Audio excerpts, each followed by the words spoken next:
dancing like they up in disco. You niggas in fist bump, you stay up at dip low. You niggas stay up and get low. Heard you way up in Frisco, and you say what the heck so. Every player gets snipped out, acting gay up in Cisco.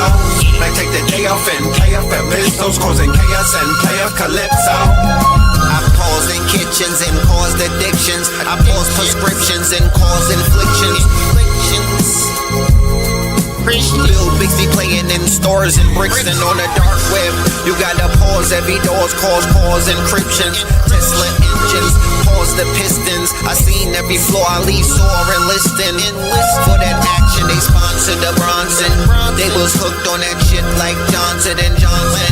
That freeway Ricky Ross, straight out of Compton, straight out of Bumpton. Red on blue, violence in the land. The projection of the will, the perfection of the kill, the reflection of the pills. I'm a frontline soldier, I'm no doja. These crystals not from focus and crypto. Diamonds is dancing like they up in disco. You niggas in fist bump, you stay up at dip low. You niggas stay up and get low. Heard you way up in Frisco, and you say what the heck so. Every player gets lips now, acting gay up in Cisco. Might take the day off and play up at Mistos, causing chaos and play up Calypso. Hickory dickory down, hit a lick, put the sticky in the box. When the blicky get hot, lick off a shot. Heavy in the meadow, we slip off a knot. Heavy in the ghetto, they crib walk a lot. Crib walk the crypto, lift off the stocks. Drips off the crystal and pots. Disco rods in the blocks on my chain from the crystal shop. In the light there, lift off the rock. Toe Virgil right chain on my block. White paint on my socks. White paint on my socks. Hickory dickory dock. Hit the lick, put the sticky in the box. When the blicky get hot, lick off a shot, we lick off a shot. Players in crypto, diamonds is dancing like they up in disco. You niggas in fist bump, you stay up at dip low. You niggas stay up and get low. Heard you way up in Frisco, and you say what the heck so. Every player gets lips now, acting gay up in Cisco. Might take the day off and play up at Pistols, causing chaos and play up Calypso.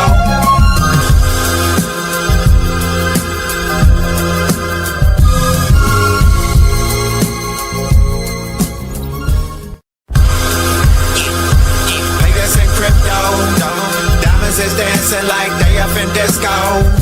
You niggas in fist bump, you stay up at dip low. You niggas stay up and get low. Heard you way up in Frisco, and you say what the heck so. Every player gets lips now, acting gay up in Cisco. Might take the day off and play up at Mistos, causing chaos and play up Calypso. I pause in kitchens and caused addictions. I pause prescriptions and cause inflictions. Bill Bixby playing in stores and bricks and on the dark web. You gotta pause every doors, cause encryptions. Tesla engines, pause the pistons. I seen every floor I leave sore and listing. For that action they sponsored the Bronson. They was hooked on that shit like Johnson and Johnson. That freeway Ricky Ross. The gods of intelligence aren't myths, they're here. Artificial intelligence is rewriting the rules of power right now. Will you master it or be mastered by it? Most are drowning in AI hype, hesitating, confused, while the future slips into the hands of those who act first. That's why Blackmagic 363 presents AI Masters, the Gods of Intelligence, with Seven Bomar and Red Pillar, two visionaries revealing how to align with AI to elevate your life and unlock true power. Seats are limited. Energy is high. History is unfolding now. Click below and reserve your spot for AI Masters, the Gods of Intelligence. The future belongs to those who move first.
Oh man, my bad. I wasn't even on the stage.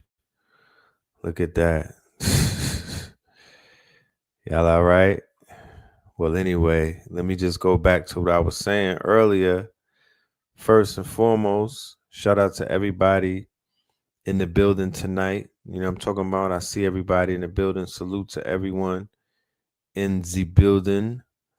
I definitely want to say shout out to everyone. Tonight we are not going to be doing we're going to be doing a faceless, right? I'm in the underworld right now. I'm in the underworld prepping myself and getting ready for tomorrow, which is a monumental day. We are in the midst, in the middle. Keep in mind, we are in the bookmarks of an eclipse. Okay, to a lunar and a solar. Right now, I am going through deep mourning, deep grievance, deep loss, but also deep gain. Uh, a family friend, someone who knew me and my brother, Blue Pill, when we were in our mother's womb. Okay. A library burnt to the ground. And I don't really want to I want to eulogize him, but I don't want to get in the pulpit, and I don't want to get into much about my feelings and my first take about this situation, because the situation is personal, because I spoke to this elder about a year ago, and the elder expressed to me his pain points, and the elder expressed to me his sentiments about how he was not being supported and not being checked on. and I was just gonna leave it at that. But it's the conversation that I want to have, and I eventually will have. It's going to be centered around the fact that the conscious community, or the black community at stance, might be the most dangerous place for elders and babies. I repeat, that the conscious community as it stands right now, what they would call the spiritual community, the Atlanta community, the New York community, the righteous community, all of that, all of those colorful nomenclatures may on record be the most dangerous place for high value. Let me repeat that. And when I say elders, I don't say olders. High value,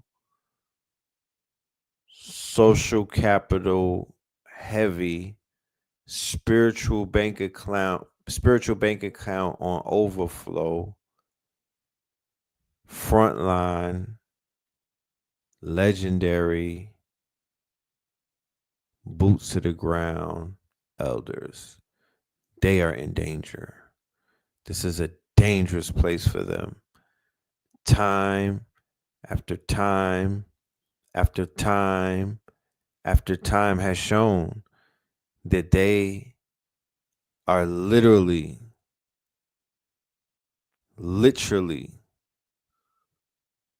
on their own once they cannot produce. Similar like a cow or a horse or a heifer, right? Similar to a heifer.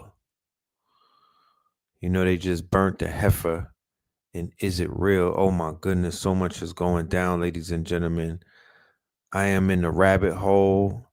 I'm utilizing the grief, and I'm utilizing the memory to become creative, and even more creative, because one thing about Baba Heru, one thing about the Ankh Man, one thing about Studio of Ptah, let me tell you, this man oozed creativity, one of the sharpest dressed, one of the flyest, one of the, you know what I mean? This was a ladies' man, ladies and gentlemen. This man right here, Baba Samaj, he was one of a kind.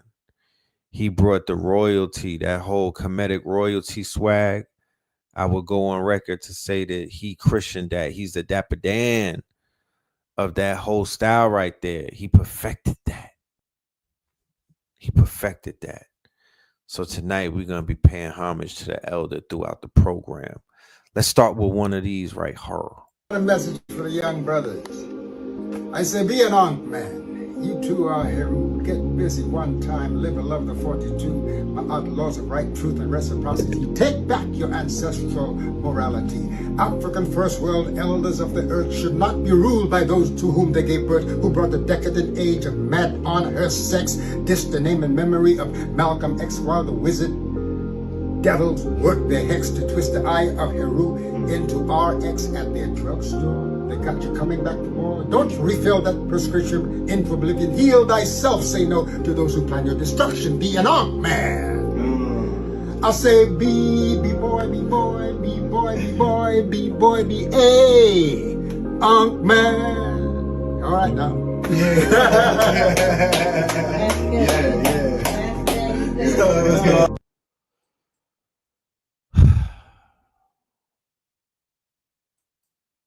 Powerful, powerful elder. You know, with a powerful message, a very powerful history. Oh my goodness, his story is similar to many of these elder stories. You know, a lot of these elders either traveled or they have parents who traveled. A lot of them have similar stories of being worldly men and women, traveling, being able to see the world, like Brother Heru said on the show the other day. And Blue Pill reminded me that when we were speaking to Brother Heru, I was calling him Baba Heru. And I was just paying homage to the fact that he's a Baba like other Babas. I'm a Baba. For the record, for anybody that may be watching and looking for that show or heard about a show that we did with Baba Heru as a follow-up that featured Blue Pill, yeah, well, they took that show immediately. As soon as we finished that show, it was removed for medical misinformation, ladies and gentlemen. And they even had the courtesy to timestamp the video at hand to show us at which point did they assume that there was a misinformation being espoused. And when I clicked on it, it was the most, I mean, it was a conversation. It had nothing to do with it. The conversation didn't even have anything to do with the medical industry, to be honest with you. The clip that they put it on was more of the financial at the end when he started talking about how he was getting bread. And I thought that that's something that there's a whole cottage industry on YouTube of people explaining their day trading and other things. But anyway, that's neither here nor there, because that episode is definitely going to be archived in the vault. We're going to make it available on Patreon as soon as Monday. We will make it available on Patreon as soon as Monday. And we will have that follow-up show on Thursday with our good brother Heru, where we will be talking about healthy wealth, right? Where we will be talking about the wealth aspect. And he's going to bring forth a challenge, and he's also going to speak on some of his endeavors. We're going to speak solutionary talk, right? Not problems, solutions, okay? 2027, the 9. Yeah, it's about identifying the 99 problems and counting it down and whatnot. But damn, going into 2026, we knocking all of them down. We solving all of these problems that are stifling the people in the first problem that I will put my hat in the ring for. And I promise you, I'm not going to get on my soapbox tonight. I will reserve some of my observations, right, and my critique for a further episode when we have a holistic panel of practitioners, brothers and sisters who are familiar with Baba Heru, Baba Samaj, brothers and sisters who knew this man, who had private conversations with him, such as myself, because some of the things that he shared with me, I want to be able to share it, but I don't want to share it and it sounds like gossip or folly. I would prefer to share it in the presence and in the environment where people who knew him can vouch for what it is that I will share. Okay. So we will have a full eulogy for the good brother, both me and Blue Pill. Like I said, he knew us when we were in the womb. So there is this for the people who really locked in with us, there's just been a journey on our behalf to find the elders who have known us all of our lives and to interview them, to ask them 21 questions, to extract the data, to extract the memories, to extract the quote unquote perspective, to extract the real information, not the information that people are going to give when you make transition and they put pictures on social media, and along with the pictures come a narrative that can't be proven, that might be thought up, might not be real, might not be authentic, right? Those pictures where they be like, man, when this picture right here, I saw Dr. Sabi at the airport and he told me to just take care, just carry the whole herbal thing on my shoulders after I told him what I was doing while we was online at the money exchange. People create narratives. In the social media era right now, there is no rules, there is no guardrails, there's no breaks, there's nobody fact checking anyone, there's nobody telling anyone what they can and can't say. So this is a free for all, and people will interpret your life, your message, your purpose, your image, everything, what you stood for, who you wasn't rocking with. What was some of your critiques? I want to know the critiques of people who make transition. I want to know what were their main critiques. What were they rallying against? You feel me? Like what was really on their mind? What was perplexing them? What was probably compromising their health? Because sometimes elders will observe something in a community and feel powerless against it and begin to internalize their disdain and their discomfort and what it is that they may be seeing or witnessing or feeling, and it will begin to compromise their very health, because it comes a time in the elders, not the olders or not the youngins or not people who got I got shit going on. No, some elders, this is the only thing that they have to rely on, that is still real, that is still authentic, that is still not part of the simulation, that is still something that they can feel, that is still something that elicits an emotion, that is still something that elicits a thought, that is still something that elicits a feeling, right? Because in this reality, in this world that we find ourselves in, it is very, very easy to get swept away into the quote unquote wind of falsehood, fakeness, fugaziness.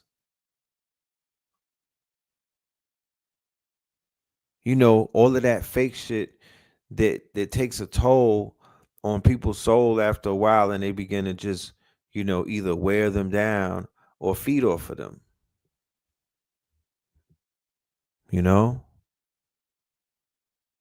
I didn't get to sit down with Baba Samaj with a camera and an empty hard drive and interview him and ask him questions and talk to him and extract the type of information that you would extract from a griot, so you could pass it down to multiple generations, because a library burnt to the ground. This elder was knowledgeable about so many things. This elder used to sit down with my grandfather and reason and build. This elder was at my grandfather's hospital bedside playing music, playing the ukulele and the guitar, right? Sort of like the opening of the mouth ceremony, while my grandfather, God bless his soul, was wrestling with his demons and was wrestling with the other side, or the archangel of death pulling him. We were right there witnessing it in real time. This elder that people know as the Ankh Man, Baba Samaj, we know him more intimately. He got to see me and my brother grow up. He got to see me and my brother do a lot of things. KT, my sister, he knew my sister that made transition, Tanisha. He was there. He knew my sister that I never met. So conversation that needs to be had will be had. But this time around, I'm going to use this one for the inspiration. Um, albeit maybe it's because of this eclipse energy. Um, but I'm not gonna just emote. I'm not gonna just, dump, do one of those trauma dumps, and no, I'm gonna bring solutions. I'm gonna allow this to bring me to the workshop, you know, get out my tool belt, turn on my machines and whatnot, and get to working, because we need to provide some type of liquidity pool. We need to provide some type of social credit system. We need to provide some type of platform of support for the elders who put in the work in our community, so they don't have to be a part of the rat race, so they don't have to worry about rent, so they don't have to, quote unquote, be helpless when they need help. You know, they out here dropping these elders off into these group homes and forgetting about them. You know, people are they too busy. You know what I'm saying?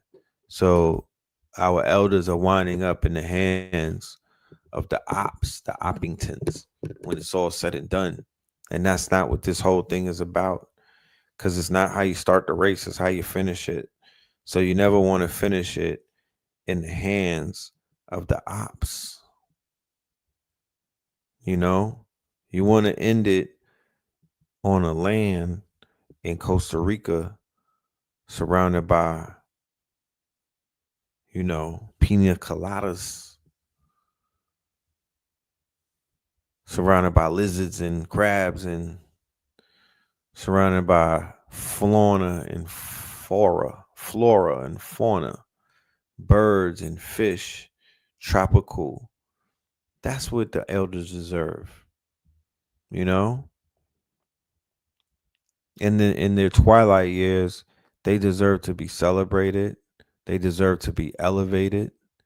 They deserve to be, quote unquote, respected, because I already see what is going to take place, because I'm in the midst of some of the deepest studying in my whole entire life leading up to my 50th. I'm going down certain rabbit holes, and I'm locked in a way that I haven't been locked in a very long time. So here's what's about to happen. This is a perfect example, right on time, of simulacra. This is a perfect example to prove how we're in the fourth wall of simulacra. And this is a perfect example to show the students in the audience how simulation and how simulacra works, right? Now, I haven't gotten permission to release these pictures, So I have not released them. But what I am in the process of is I'm in the production process right now, right? So I'm producing, okay? I'm producing images, right, of Baba, okay? I'm producing images of Baba so I could remember the man, and I could also transfer his quote unquote character, his reputation, his iconography, right, to a younger audience who unfortunately, right, will begin to pay attention to a man only because they heard about him on people's feed saying RIP, right? That's how they plug in with people because necromancy culture is about to take over. So this is what I did. These are some of the covers that I've made, right?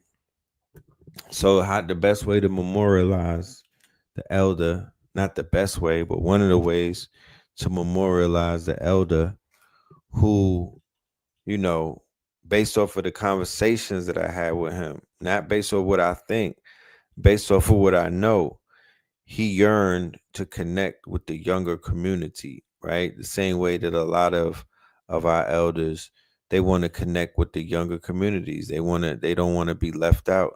They don't want to be forgotten, right?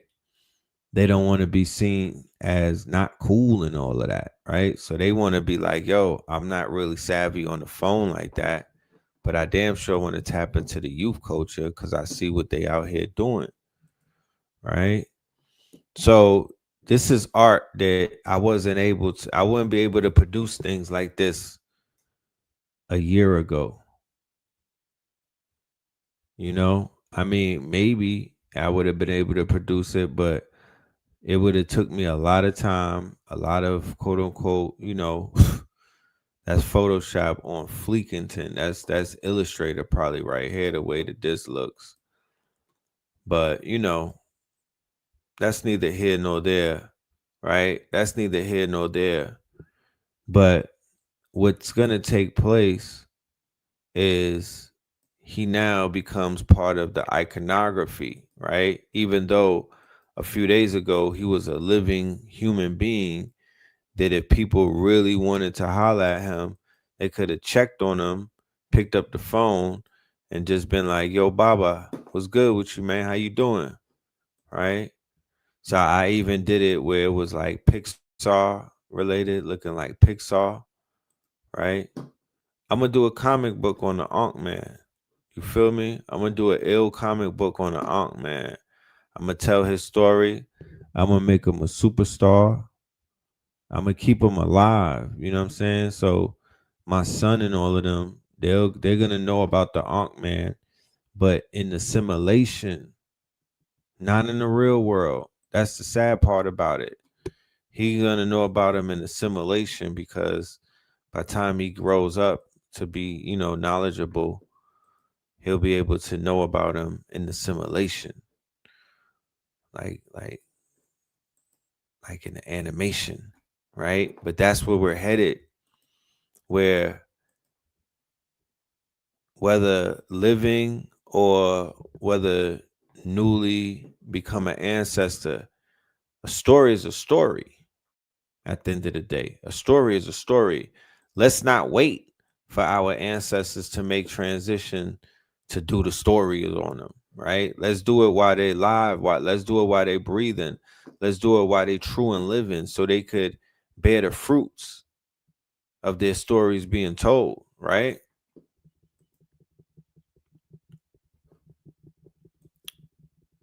But for the ones who are not here, okay, for the ones who are no longer with us, we make arrangements with their loved ones, right? And we tell their stories because that's very important. Look at that. That's very important. So now you got the Ankh Man video game, Studio Pata, right? where he's speaking the language, the medunetter, he got the tongue, the ankh is some type of interstellar travel device.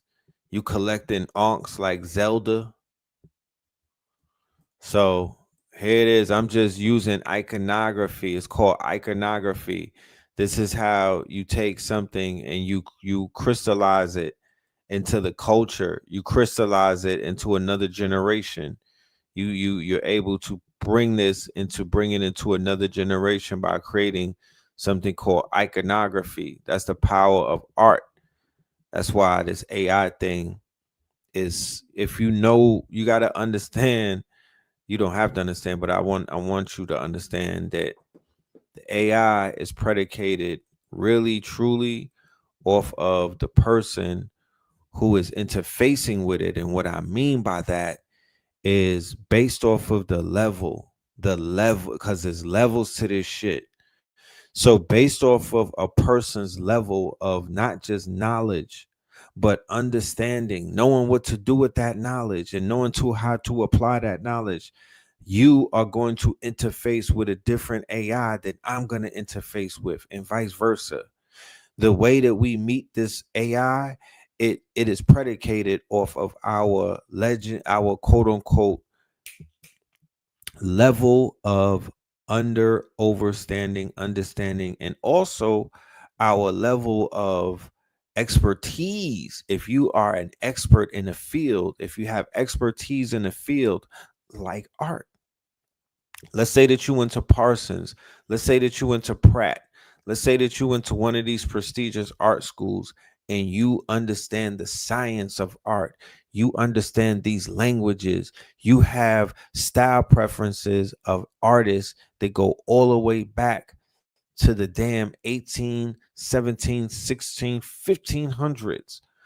Let's know, what if you have music theory, you studied music theory, you have a master's on it, you've studied, you have a business, you know what I mean, like you just have you went to Harvard Business School, right? So you have a more advanced understanding of business. You went to MIT, you took courses from Cambridge. You should be interfaced and interlocked with this intelligent machine at least 3 to 4 hours a day. I don't care if you have a job. I didn't ask you any of that. I need you to be persistent and I need you to be consistent. Find a way. But the three AIs for people who are intelligent, if you consider yourself to be intelligent, not nosy, where you want to know about what's going on, you the best gossiper, you can articulate tea that will make Wendy Williams blush. I'm not talking about that. I'm speaking of those who consider themselves to be a level of intelligence. You don't got to be the sharpest tool in the box. Are you smarter than your president? Yes? Well, nigga, you're intelligent. Let's go. You should be interfacing with ChatGPT 5. You should be interfacing with all of the tools that Google Gemini provides. And you should be interfacing with Claude and Anthropic, right? There are many others, but I do not want to keep you. I don't want to confuse you. I don't want to drown you. Those are the easier ones that you could just pick up right now. Chat GPT, you could use it for free or you could pay the dub.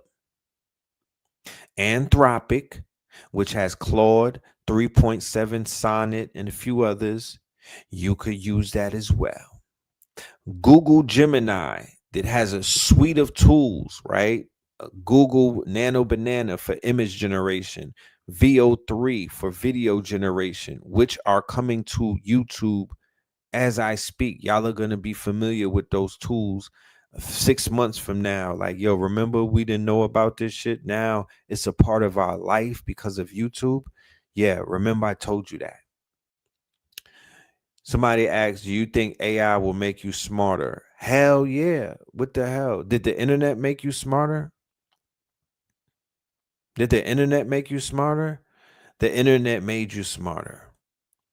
You being on the internet, reading the blogs, listening to YouTube, going to YouTube University, if you were not whacking off, if you were not hacking off, if you were not cracking off, and you use the internet for what it's supposed to be used for, I hope it made you smarter. Well, AI is going to 10x that. So if you know what the internet did for people, then AI will 10x that. Woe unto the man who went onto the internet and got dumber. He just wasn't doing it right. So anyway,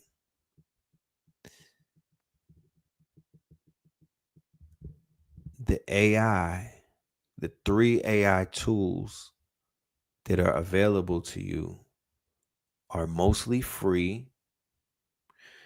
They have different price tier systems. You could go all the way up to enterprise.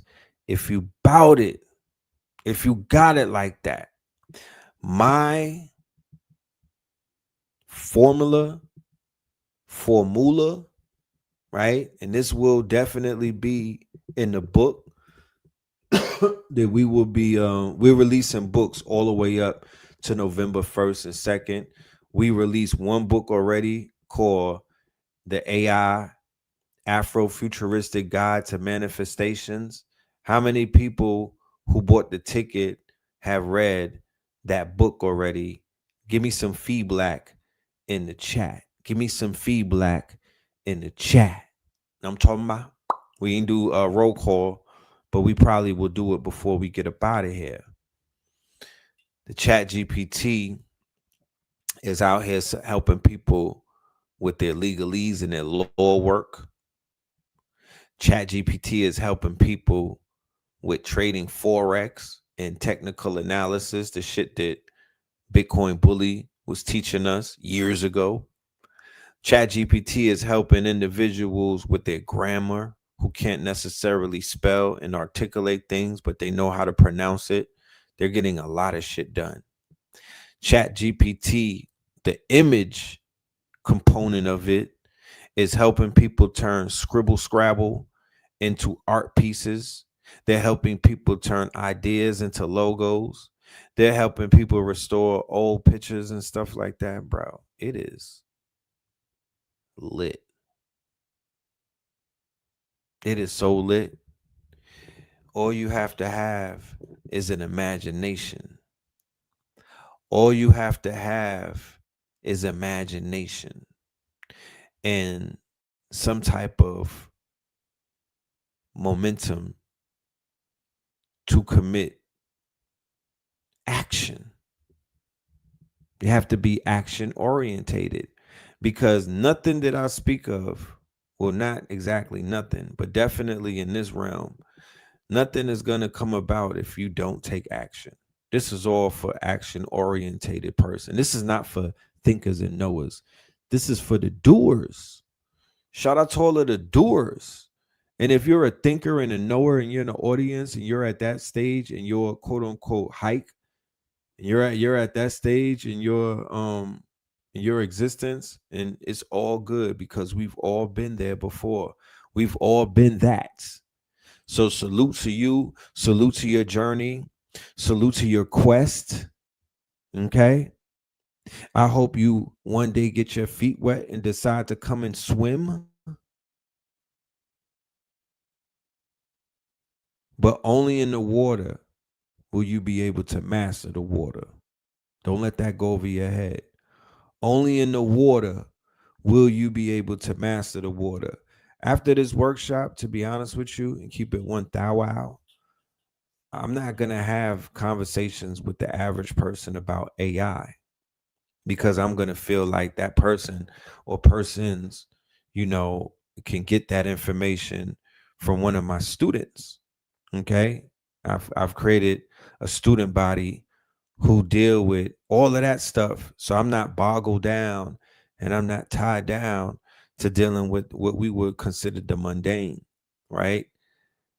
I'm going to elevate my network And I'm going to move forward and move up that ladder to whereas I will be able to stand in front of college students and professionals inside of the business world. I want to invade the business world like Neo invaded Machine City in the Matrix. Like I want to get into the big dog entrepreneur enterprise type of thing, especially where melanated people are at, so I could disrupt it to its core and do everything that I can with my vision and with my plans and with my incentives to make this shit work for our people, in the sense of going back to the earlier conversation, in the sense of creating social credit systems. Social credit systems. The social credit systems based off of our people's social capital, based off of their social entrepreneurship work, will enable our community to prosper. So when you hear people lambast about a social credit system that China has, and every time that they speak about these things, they only speak about the negative. Imagine if you were one of those people that just listened to CNN for damn near 20 years. All you heard was the negative about AI. All you heard was the negative about crypto. All you heard was some negative shit about Bitcoin. All you heard was some negative shit about um all of these things, right? All of these things. But they never tell you the positives. They never tell you the use cases. They never had took the time to explain blockchain technology to you and yours. You didn't learn about that from the media. You didn't learn about that from Fox 5 and CNN and all of that. They didn't take time out. And if they did take time out, it was too late. You know, it was too late. So you got to block out the noise and get in tune with the signal. Moving forward, moving forward into the next quarter of 2026. When this quarter is over, we'll be in a new fiscal year, in a new quarter. This is considered to be the wind down. This is this next few months from September, October, November, December is going to be major. We are in the Jason months, ladies and gentlemen. I just want to let you know and remind you and yours that we are in the throes of the Jason months, and Jason is Jasoning. Okay, Jason is Jasoning, full mask on, everything. He man, he not waiting for Halloween. So it's very important that our conversations begin to shift into more of a solutionary basis, because I don't have the time, I don't have the energy, I don't have the wherewithal to even get up here and to start espousing about the problems that are going on in the world. I'm gonna let other people do it. That's why I play video clips and I let them speak on things. And then we have intellectual dialogue. We're objective and we're subjective, and we get the opportunity to do such. You know what I mean? That way, I'm able to. This is a democracy. This is not just me up here reading from a script or from a paper, telling everybody how I think and what I feel and all of that. I'm not. That's not. I'm not there right now. You know, when we do our lecture, when we do Magafest Destiny, and when we have our lecture coming up at the end of the month, oh, for sure. That's all about how I'm feeling. That's all about my mind. I'm going straight to the goddamn juggler. I'm standing on everything that I talk about. You know what I mean? I'm standing on every single thing that I'm presenting. But that's then.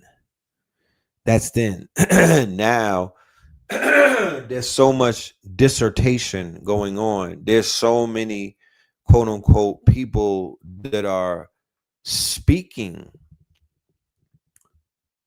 They're speaking truth to power. I've never heard such a flood of people from all backgrounds. Remember, ladies and gentlemen, boys and girls, whoever's in the audience of whatever nationality, right, from any different background or ethnicity, you know beyond a reasonable doubt that Brother Red Pill and Brother Blue Pill and KT the Arch Degree and Mama Pill mean you no harm. Okay, if you're an energy person, if you truly say that you're locked in the way that you're locked in, then you know that we mean you no harm. Just based off of what it is that we out here and what it is that we do. If my mother meant harm to anybody, she would have took her skills as a chemist. She would have took her skills as a biologist. She would have took her skills as a healer and created concoctions that would take people out. She would have created concoctions that would make people sicker, similar to what pharmacopoeia and what Big Pharma is doing these days. That's not what she did. She did the opposite of that. KT, the opposite. He gives you medicine. The information is medicine. The science is medicine. The acumen, the lexicon that he brought to this community alone has a healing modality stronger than the bee honey in your eyes and whatnot. Just all of that lexicon, just them words. And then Yaki came right behind them and brought the words to the people too. Do you know the word is God? And with God is the word heals. These new words, these new worlds create new worlds. These new words create new worlds. So Brother Blue Pill, Seventh Heaven Seymours, he brought the community to Seymours, the gold, the workout, the lifestyle, know the ledge. I'm just talking to everybody in the audience who might not be from the same tribe as us, right?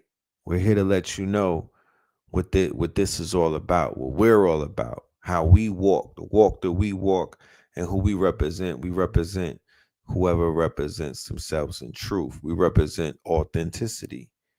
We represent family. We represent solutions. You feel me? We represent solutions. We represent statementship. So everybody's not the same. Everybody is not on the same mission. Everybody's not on the same walk. Everybody's not on the same path. Everybody's not on the same journey. Don't ever be confused. If you are confused, you will be unconfused because the universe is giving out lessons like the Panthers was giving out free lunch. You feel me? You'll get your lesson and you will get and if you don't learn from it, then you will get a more severe lesson.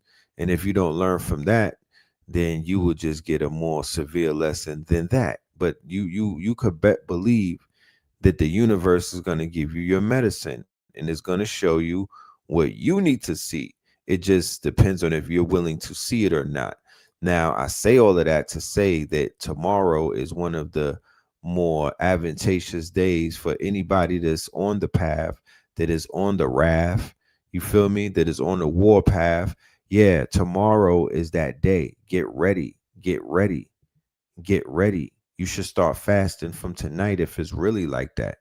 You feel me? Get your baths and whatnot. Get ready. It is going the fuck up. And as you can see, ever since the last blood moon leading up into now, this shit has been a shit show that you probably never thought that you would ever see in your MF life. They put a full display of a heavy ritual on display and they killed the red heifer. And they're talking about taking that dome down over there in Jerusalem.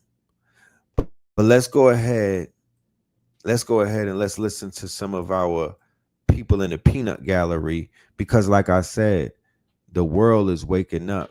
The world is waking up, and they talking that talk. So we're going to sit back and we're going to listen to some people talk, right?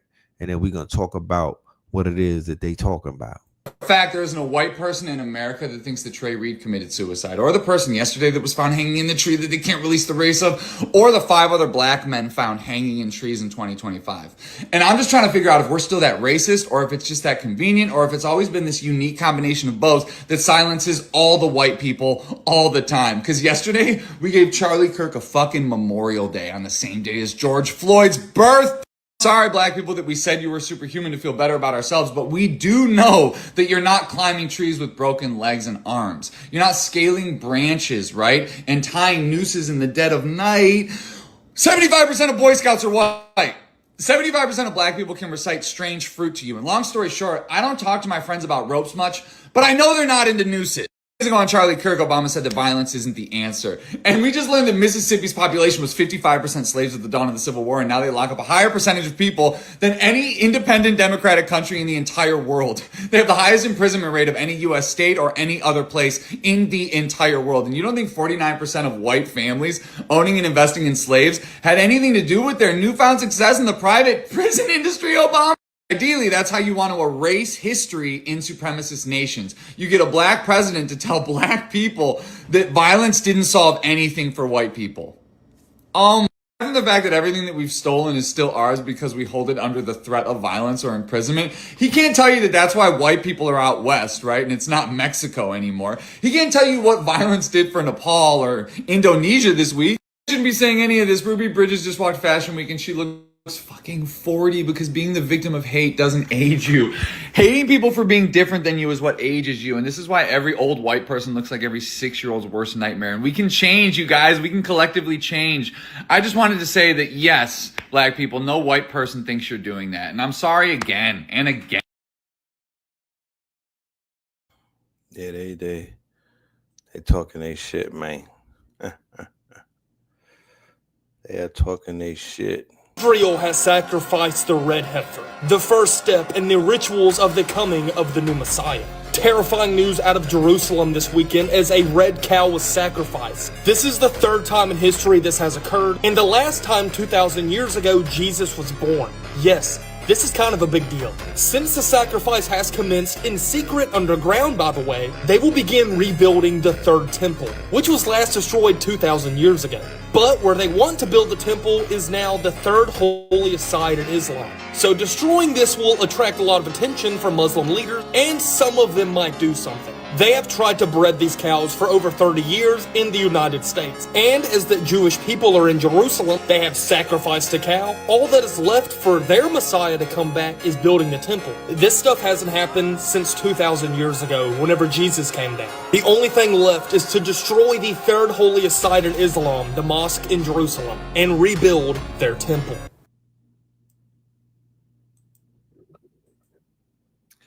Yikes.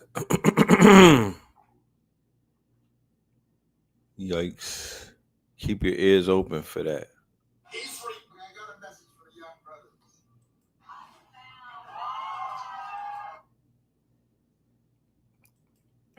brothers. Charlie Kirk. One of Hezbollah's, which is the Mossad's propaganda arm online, just accidentally released a letter from the chief rabbi of all of Israel, who sent this letter to the family of Charlie Kirk, dated September 2nd. You get that? That was a whole week before he was assassinated. Now, if anybody knows anything about how certain people do their magic and how certain people put out their hits and whatnot, and how certain people spirit cook, they'll do something like that. They'll write the obituary and they'll put it in a newspaper ahead of something happening. This is all magic. This is all spirit work and whatnot, especially in between the eclipses. All right. This condolence letter was to say how sorry he Or this is the rehearsal and it's all central staging. was for what happened to him, etc., which it was written by ChatGPT. You can see all of the cues. Either way, this letter was prepared by the chief rabbi 1 week before Charlie was even killed. Brothers and sisters, smoking gun, it's out there. Israel took out Charlie Kirk. For educational purposes, ladies and gentlemen. Waited 2,000 years, and now Ethiopian Jews are returning to Israel, not just to come home, but to prepare for a sacrifice tied to the end of days. Across Ethiopia, a long host community of Jews, descendants of the tribe of Dan, have held onto their identity, waiting for the call to return to Jerusalem. That call is happening now. They're not just coming back for citizenship. They're returning in time for one of the most mysterious and prophetic moments in Jewish history, the sacrifice of the red heifer. According to Numbers 19, this sacrifice is needed to purify the priests who will serve in the third temple, which religious leaders are preparing to build right now. This isn't random. It connects to my last video, the sealed eastern gate, the Yahweh inscription, the graveyard planted to block the Messiah. It's all aligning. Even the Antichrist, according to prophecy, will support Israel in building this temple, but for deception, not truth. God is regathering his people from the nations, just as the prophet said. But what comes next? The return of the true Messiah or a great deception? Follow for more end-time prophecy breakdowns. We are living in the days the Bible warned us about. You thought TikTok was just an app? TikTok was just... You thought TikTok was... You thought TikTok was... You thought TikTok was just... You thought TikTok was just... Head change... You thought TikTok was just an app? You just witnessed an algorithmic warhead change hands without a single shot fired. You thought TikTok was just an app? You thought TikTok was... You thought TikTok was just an app? You just witnessed an algorithmic warhead change hands without a single shot fired. They sold the dopamine weapon and you're still scrolling? You didn't witness a tech deal, you witnessed a global frequency surrender. While you were choosing filters, they were transferring control of your nervous system. TikTok isn't just where trends start, it's where your biology gets reprogrammed. It's a frequency weapon disguised as entertainment. Each swipe trains your dopamine. Each sound loop rewires your memory. Each algorithm shifts your reality. This app doesn't just show you videos, it trains your timeline, and whoever controls the training controls the timeline. If your nervous system just lit up, that's not random. That's your scroll mirroring.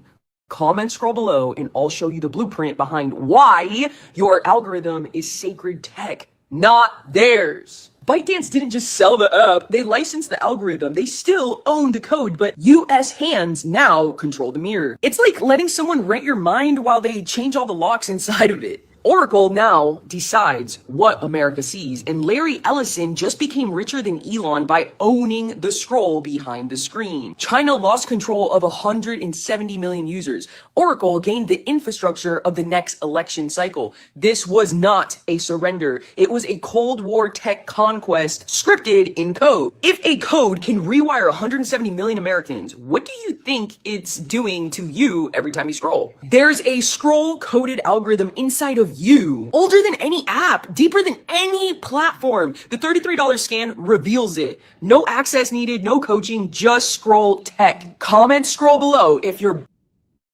Everybody exposed the synagogue of Satan, videos left and right of them outwardly saying that they drain blood from children and eat it, and that they worship Satan.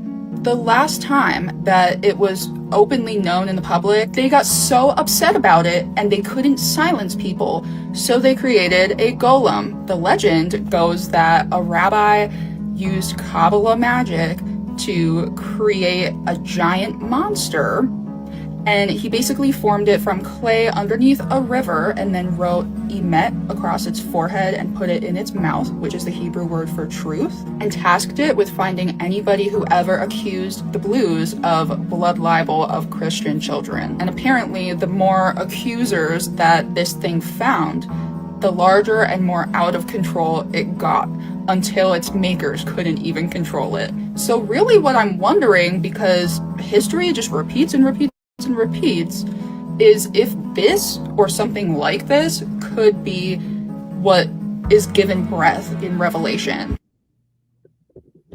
So this is an interesting concept of the golem, right? Because you got to think about the robot. You got to think about what Elon and them are building, right? These are considered to be golems as well. When they embody the AI, that, my friends, ladies and gentlemen, is another level of a golem. And they could sick that golem on you. Like it's Frankenstein. They can program it, right, with pieces of paper. They can program it, and they could turn it into their Frankenstein, right? They could turn it into their Frankenstein. So the concept of a golem is when you see them speaking about robotics, this, robotics, that, embody this, embody that. Yeah, my niggas.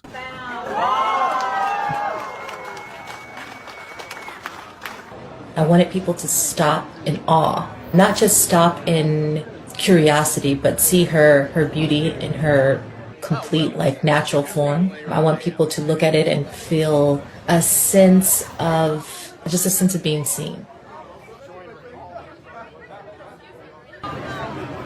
She is this large black woman in this amazing white dress that accentuates her beautiful dark skin with an amazing hair texture.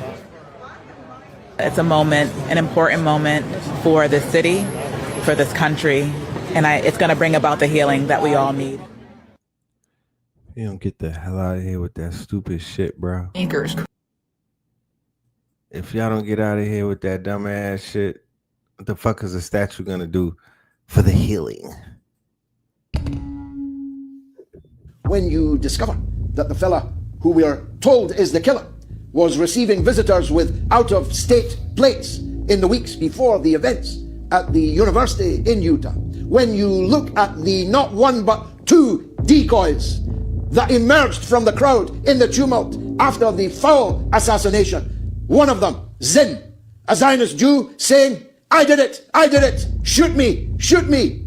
The same man who was convicted under the Terrorism Act for falsely claiming that a marathon was going to be bombed in the aftermath of the horrific crime that took place at the Boston Marathon some years before. The same man, Zin, who says he was an eyewitness to the horrific terrorist attack on 9/11, coming under, as it is, increased scrutiny all the time.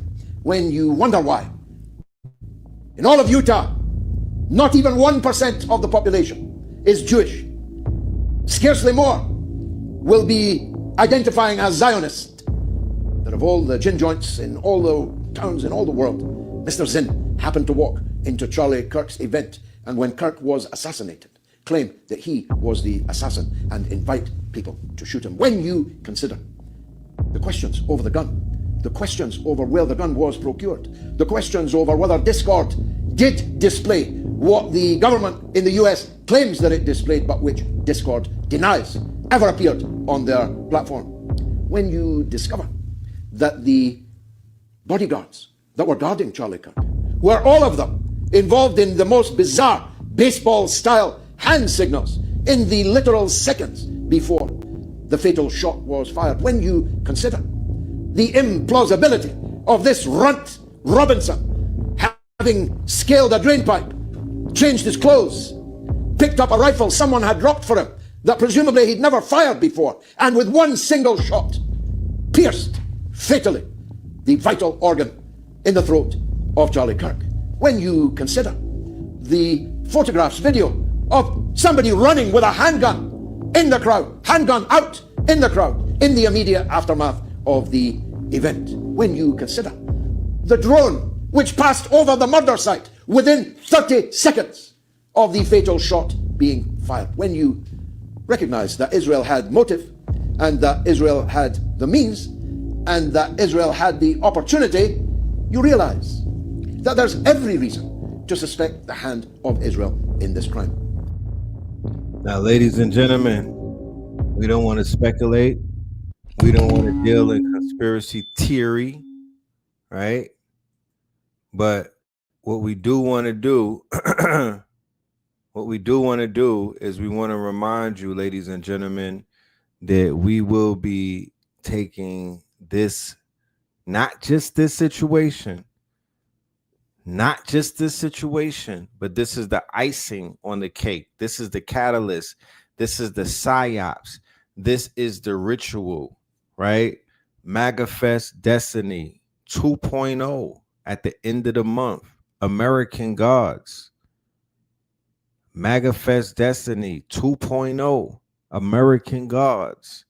We are going to take this shit right here and slam dunk it, bro. I promise you. And we also have our good brother to open up for us, the young God. Brother just put a classic show together the other day. Our good brother Hitsayu Aku in the building. You know what I'm talking about? Hitsayu Aku. The grand architect, the sovereignty, the sovereign identity architect, the legend, the young God is going to open up. And cut this shit into pieces. We're going to destroy this American Gods lecture. I shit you not. Next Sunday, September the 28th. If anybody got tickets in the audience, let me see your hands, man. Put a 1 in the chat if you got tickets. We've been selling these tickets nonstop. So somebody in the audience got them. I know y'all in there somewhere and whatnot. But shout out to everybody grabbing tickets. The young God is going to open up. We're going to do this shit the right way. We're going to do it the right way. This is all about documenting our plight. This is all about documenting our history. This is all about documenting the narrative and controlling the narrative. But you got to break this shit down. There's layers upon layers upon layers upon layers upon layers of stories and situations that are occurring simultaneously right now. I can't even keep up. So we're going to tie all of it together on Sunday on Zoom. All right. For my Patreon, shout out to all of the Patreons. Rainbow, Opal, and Up are available for all access for this lecture. Shout out to every single one of y'all. We look forward to seeing y'all. All right. We're gonna go ahead and pay the bills, and then we will be back with more of the show. Hit, let me know if you want to pull up. I'll drop a link for you. What is infinite treasures? Like all things born out of the genius of necessity, infinite treasures in the spirit of the ancient earthkeeper tradition of Kephara, the scarab beetle. We gather all manner of earth relics, high energy hand-picked crystals, stones, minerals, and pure metals, and weave them into sacred geometric forms that elevate consciousness. 30 years of research and development have revealed secrets to creation. Sacred geometry is the structured form of mathematics that brings about manifestation.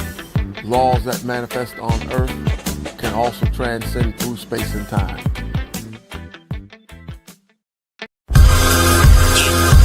Vegas and crypto, diamonds is dancing like they up in disco. You niggas in fist pump, you stay up and dip low. You niggas stay up and get low. Heard you way up in Frisco, and you say what the heck so. Every player gets snipped out, acting gay up in Cisco. Man, take the day off and play up at Ristos, causing chaos and play up Calypso. I pause in kitchens and caused addictions. I pause prescriptions and caused inflictions. Lil Bixby playing in stores and bricks and on the dark web. You gotta pause every doors, cause encryptions. Tesla engines, pause the pistons. I seen every floor I leave sore and listing. For that action, they sponsored the Bronson. They was hooked on that shit like Johnson and Johnson. Ross, straight out the Compton, straight out the Bumpton. Red on blue, violence in the land.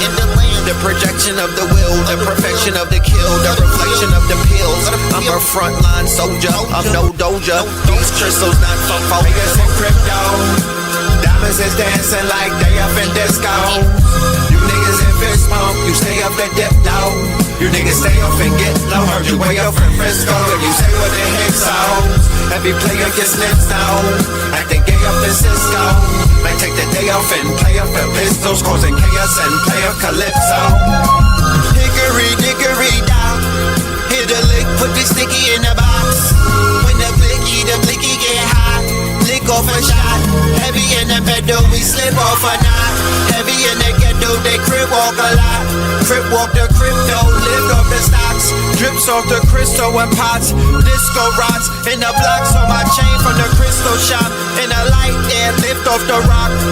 Toe from the right chain on my block. White paint on my socks.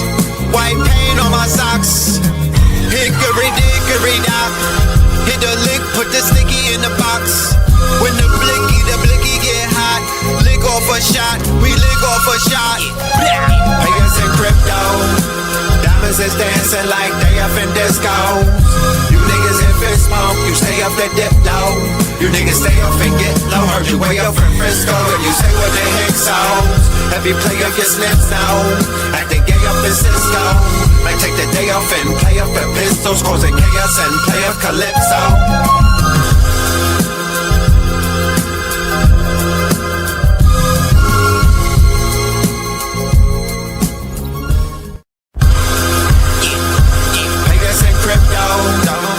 Is dancing like they up in disco. Rewind the bomb, rewind. Pull up the blood clot. Pull up the blood clot. We got a world premiere tonight, ladies and gentlemen. World. Premiere. Oh, world. Premiere. But let's continue with these videos and whatnot, man.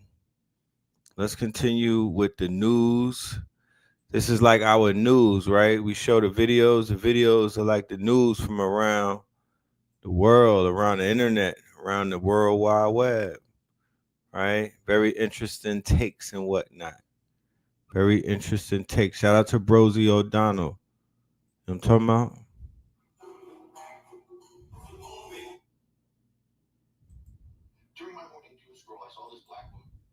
During my morning doom scroll, I saw this black woman, creator I'd never seen before. She asked, why is all these white people so distraught over Charlie Kirk? She said, you don't know him. You don't, like, you have no idea who he is. You're not upset with everything else that's going on. What is it about this guy in particular that has everyone so up in arms in a way that they never have been before? And something that I've had sort of processing in my head, and I've spoke on it a little bit, but I don't think I've ever been able to put it so succinctly. He represents them in a way that they've never said out loud before, and now they're scared because he represented them in a way they've never said out loud before. His views for, at this point, most white people were normal. His views were deeply rooted in their value system. Again, 4 out of 5 evangelical Christians voted for Donald Trump. 4 out of 5. And so when they see, you got it. I don't mean to cut his wisdom, but we're gonna deal with dialogue. We're gonna engage these conversations and add on, and then build bridges back into earlier conversations that we've had throughout many different shows, through lectures and shows. But we spoke about the evangelical Christians in America in extensive. For people who are unfamiliar with who the evangelical Christians are, 9 times out of 10 were unfamiliar with who Charlie Kirk is. 8 times out of 10 is unfamiliar with the Turning Point. 7 times out of, maybe 9.5 times they're unfamiliar with Project 2025. What is exactly does it entail? Who's behind it? And how many of those people are in Trump's cabinet next to him that's involved in policy, like these uh emergency orders, these executive orders, I mean, right? How many people know about Palantir? How many people know that Doge that was ran by Elon Musk, they got access to all of these databases of both federal and state computers? All of those were literally Palantir employees. So Palantir has been plugged into all of the systems from military to enterprise. I mean, you name it. So it's so much to know about, you know, so much to know about if you are in the know. Key point. If you are in the know. Some people, they just know about the world of apple cider vinegar, you know, wine tastings, you know, retreats at Oak Bluff. That's their reality. But unfortunately, the way things are looking these days and the way things are beginning to transpire, it seems like all of these realities are overlapping one another and meeting each other on an intersection, screeching, you know? So instead of running and avoiding and denying, we decide to look at things face forward in its eyes. You know, we decide to stare at it. And we just want you to hear other people say things that have been said on this channel. And I want to hear you. I want you to hear them say it in their voice, right? Because that means something. That qualifies when they say it in their voice. When they say it verbatim, as if one of us told them what to say. You would think that we had a line to one of these people, but no, we don't. We don't know these people from a hole in the wall, which goes to show you that here it goes. We judge people, but here it goes. There's people around the world that are thinking like us, that see things the way that we see it, could put one and two together, are fully aware of the simulation, right? You would think we were sending these people scripts and whatnot, the way that they talking this shit verbatim, right? So how do we know something that they always knew but never said? What is it about us that we knew what they never told you, but we knew that they knew it the whole time, and we were saying it right in their face, right with them looking at us, not code switching, not changing our tone and whatnot, not switching up, giving it right up consistently, and being persistent with it as well. And now, like Noble Drew Ali, who happens to be a prophet, has prophesied. What did he say for all of the Moors in the building, for all of my righteous ones? Right? What did he say? He said that the European is going to start telling the truth. That's what he said. That's what Noble Drew Ali said. And there's other prophecies that he said that are living out right now. But one of the is two of the ones that he said that's going to be something that nobody could deny. One of the ones is that you're going to wake up one day and the money in the street is going to be like toilet paper. Nobody won't even touch it. Then the next one that he said is that the European is going to begin to tell the truth, right? On it a little bit, but I don't think I've ever been able to put it so succinctly.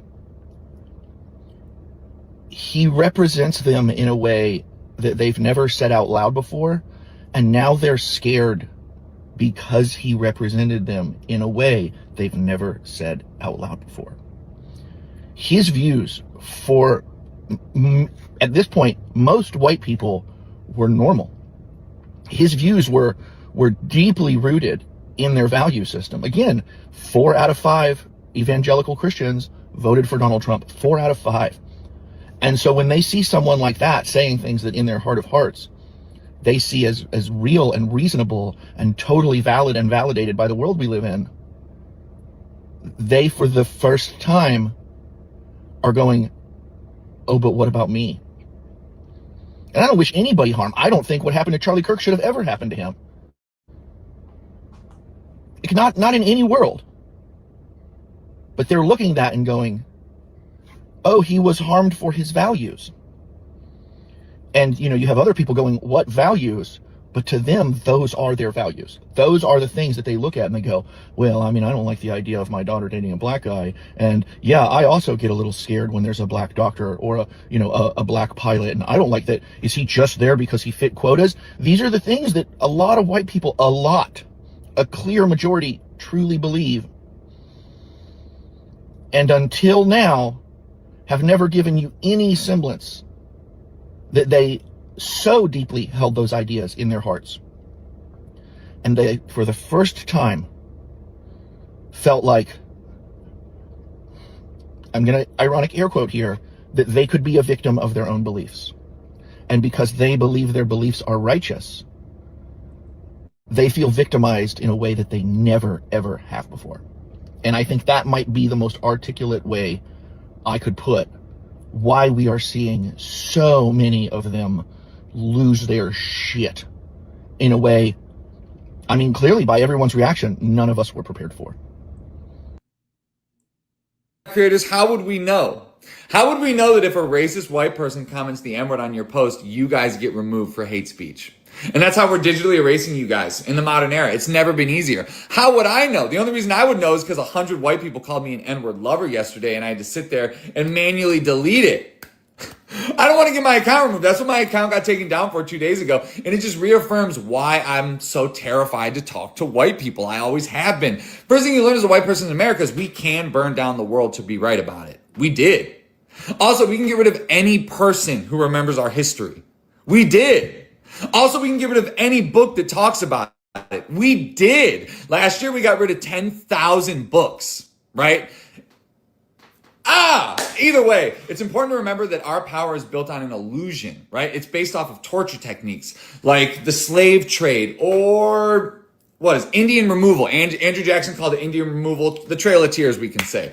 And now we do for-profit prisons and immigrations and customs. But power now comes directly from the erasure and our performance of victimization after we created the atrocities. This is why I consider most white people to be a little bit sociopaths, right? We've been performing this for so long that it's our greatest survival instinct. And it's born out of the projection of our horrors and atrocities. It's like how we prevent reparation. Manufacture consent with propaganda. We say woke police. We say war on Christmas. We say Trump derangement syndrome, right? Like the New Age drapetomania, and even the Israeli occupational force, right? We say defense force now. In the future, that's an occupational force. In the future, the war on Christmas is still just corporate Christian colonialism. And we only have one word for the victimization we cause, and it starts with geno and it ends inside because it's the only way to prove that we're chosen. Lastly, I think I can say the natural tendency of Western colonial settler states to create ethnostates and militarize their youth is the inevitable path any nation state would take if it persecuted their own citizens. Have a good day. They telling, boy. If I could get anything out of this, this is a culture war. Always keep in mind, we are in a culture war. So what that would be right there is somebody running over to the other side and telling you about the moves that one were to make in the chess move or the game of chess. Right? Because I'm a great filterer of BS. By the way, just one other conspiracy theory I just want to snuff out here. One of our And I could say that that's not conspiracy BS, theory. right? I could say that that's not BS right there that I just heard. That's not filter. You know what I mean? That's not cap. So let us continue to go down this rabbit hole. I know y'all got things to do in the world. However, it's my duty, my journalistic duty. It is my new media, media pass. It's my documentarian DNA at work that says, nah, nigga, we got to catalog every moment of this shit. We have to play every consenting voice. You feel me? We got to drop every receipt. We got to drop every receipt. I mean, it just really depends on how we title these videos in the thumbnails, because we could literally just say, yo, it's all ending 10 videos to show you why. Like, this shit is falling to pieces like Dame Dash Tifa's, my nigga. This shit is falling apart, family, like a Pop-Tart. I mean, it's crumbling. The most desperate play ever in the world was Charles and Charles. Was Charles and Charles. How many people in the audience, and this once again is not me horn tooting, but we need witnesses. I ended the show saying King Charles is going to enter stage left. And literally the next day, King Charles enters stage left with Donald J. Trump. If y'all don't get fucking tickets tonight, if y'all don't get y'all tickets to this shit that we cooking up, bro, I'm not leaving the house. I'm cooking up the November lecture, the master class. I'm just cooking. I'm on the stove cooking. This rabbit hole right here, whatever ritual opened up some shit on this last eclipse. So whatever's coming up tomorrow, whatever's finna hit tomorrow, look, they done murked the damn red hat. They completed they look. Check this shit out. I'm gonna snuff out here. One of our dear friends that literally from the very beginning started. By the way, just one other conspiracy theory I just want to snuff out here. One of our dear friends that literally from the very beginning started with us and loved Charlie like a brother. He grabbed the SD cards out of the camera afterwards. And there's all these conspiracy videos about, like, why did he grab the SD cards? Well, first of all, they're in the possession of the FBI. Okay. It's not like he took them and like ran off with them. Second of all, I asked him personally, I said, why did you do that? And he looked at me and this was his answer. He said, because I know people can be evil. And he did not want that footage being grabbed by somebody. There was videos of people after the incident going and stealing hats off the table. I mean, so I'm so grateful he did that and that was his instinct. He's like, I'm depressed to know that that was why I did that, but I knew that I had to protect that footage because I wanted, I mean, you know, you're recording in like 4K, you know? And so I'm so glad he did that. But Charlie knew the existence of evil. And well, so, can I say, yeah. I think that people can feel the existence of evil, and that just to put in a sympathetic word for people who are trying to make sense of this and coming to the wrong conclusions, I think they're motivated for the most part by pure intent. I think they don't trust the authorities. They have every reason to feel that way. I know that for a fact. Not the Trump administration, in general. Like, we're not, you know, there's been a lot of lying, and it's corroded the trust. That's not their fault, actually. They're the victims of it. That's a good point. Thank you for saying that. There are, of course, bad actors who are doing it for clicks or whatever, but I guess, but there are far more people who love Charlie. They loved what he stood for. They feel like he was murdered by evil. They're absolutely right. They're not sure what variety of evil. There's no authoritative person to tell them.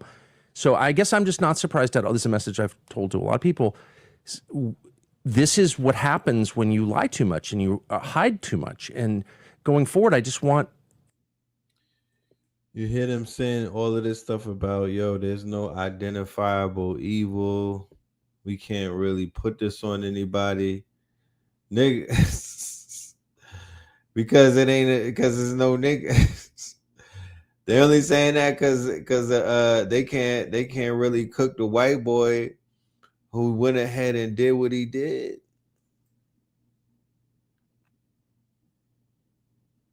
They can't build up enough animosity. They can't raise the question of, wait a minute, like what number is this of the same type of white person who's out here taking lives? Like what? Like let's do a symposium.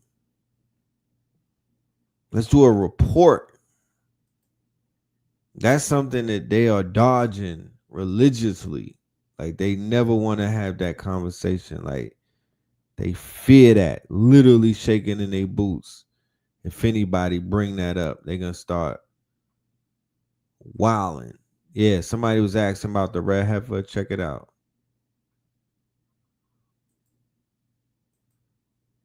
Let's check out the red heifer story.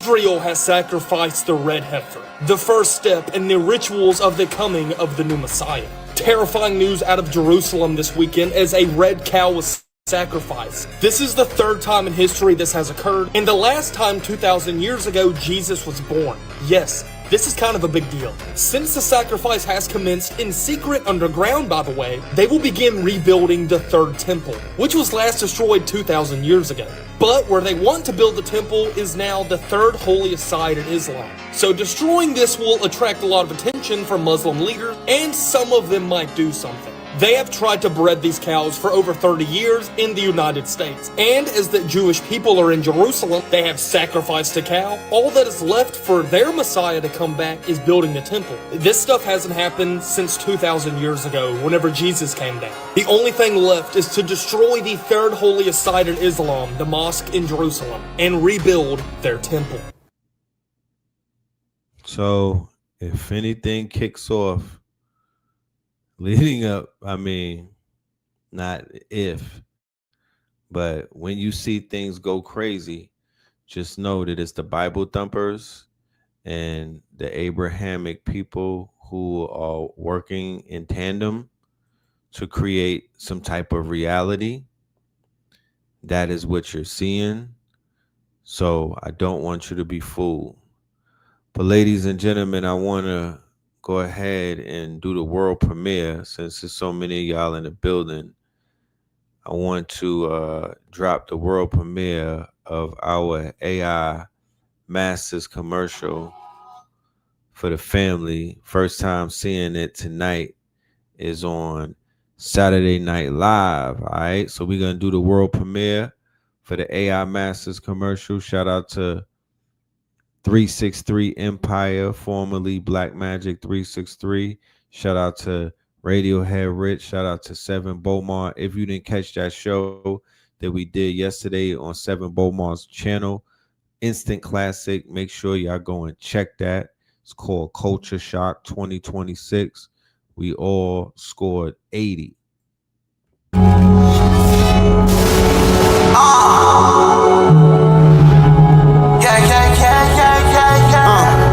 Hey, yo, we got it going on.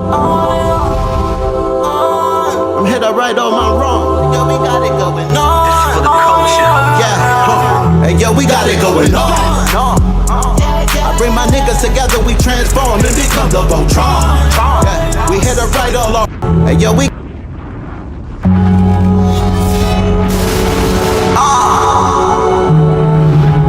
Yeah.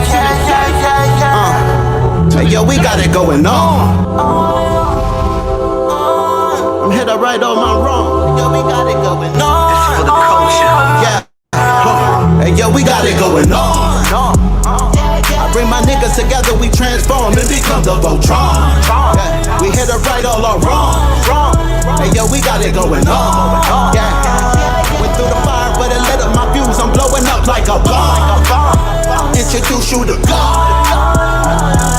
I'm teaching essentials, I'm operating at my peakest potential. Elijah, he told me to keep it on simple. Through these instrumentals, I speak to your mental. Red. Back in the booth, rap to the youth, they was lacking the truth. Back to the seas, they was lacking the roots. Smoked all the trees and they snacking on fruits. Bed, attached to my roof, detached to the roof on the back of the coupe. Back from the future, I'm back in the red and the blue, yeah, I'm back on my snoop. Niggas be biting, they cracking, they tracking, niggas be capping, they lacking it. Put a toe tag on the back of they boot. Battle with nukes, I'm attacking, they drinking it. I wrote these bars in Sumerian text. The legends of Mu on Sumerian sets. It was written in Targaryen text. Came to conquer all my variants. Yeah, we got it going on. I bring my niggas together, we transform and become the Voltron. Yeah, we hit it right, all our wrong. Hey, yo, we got it going on. Yeah.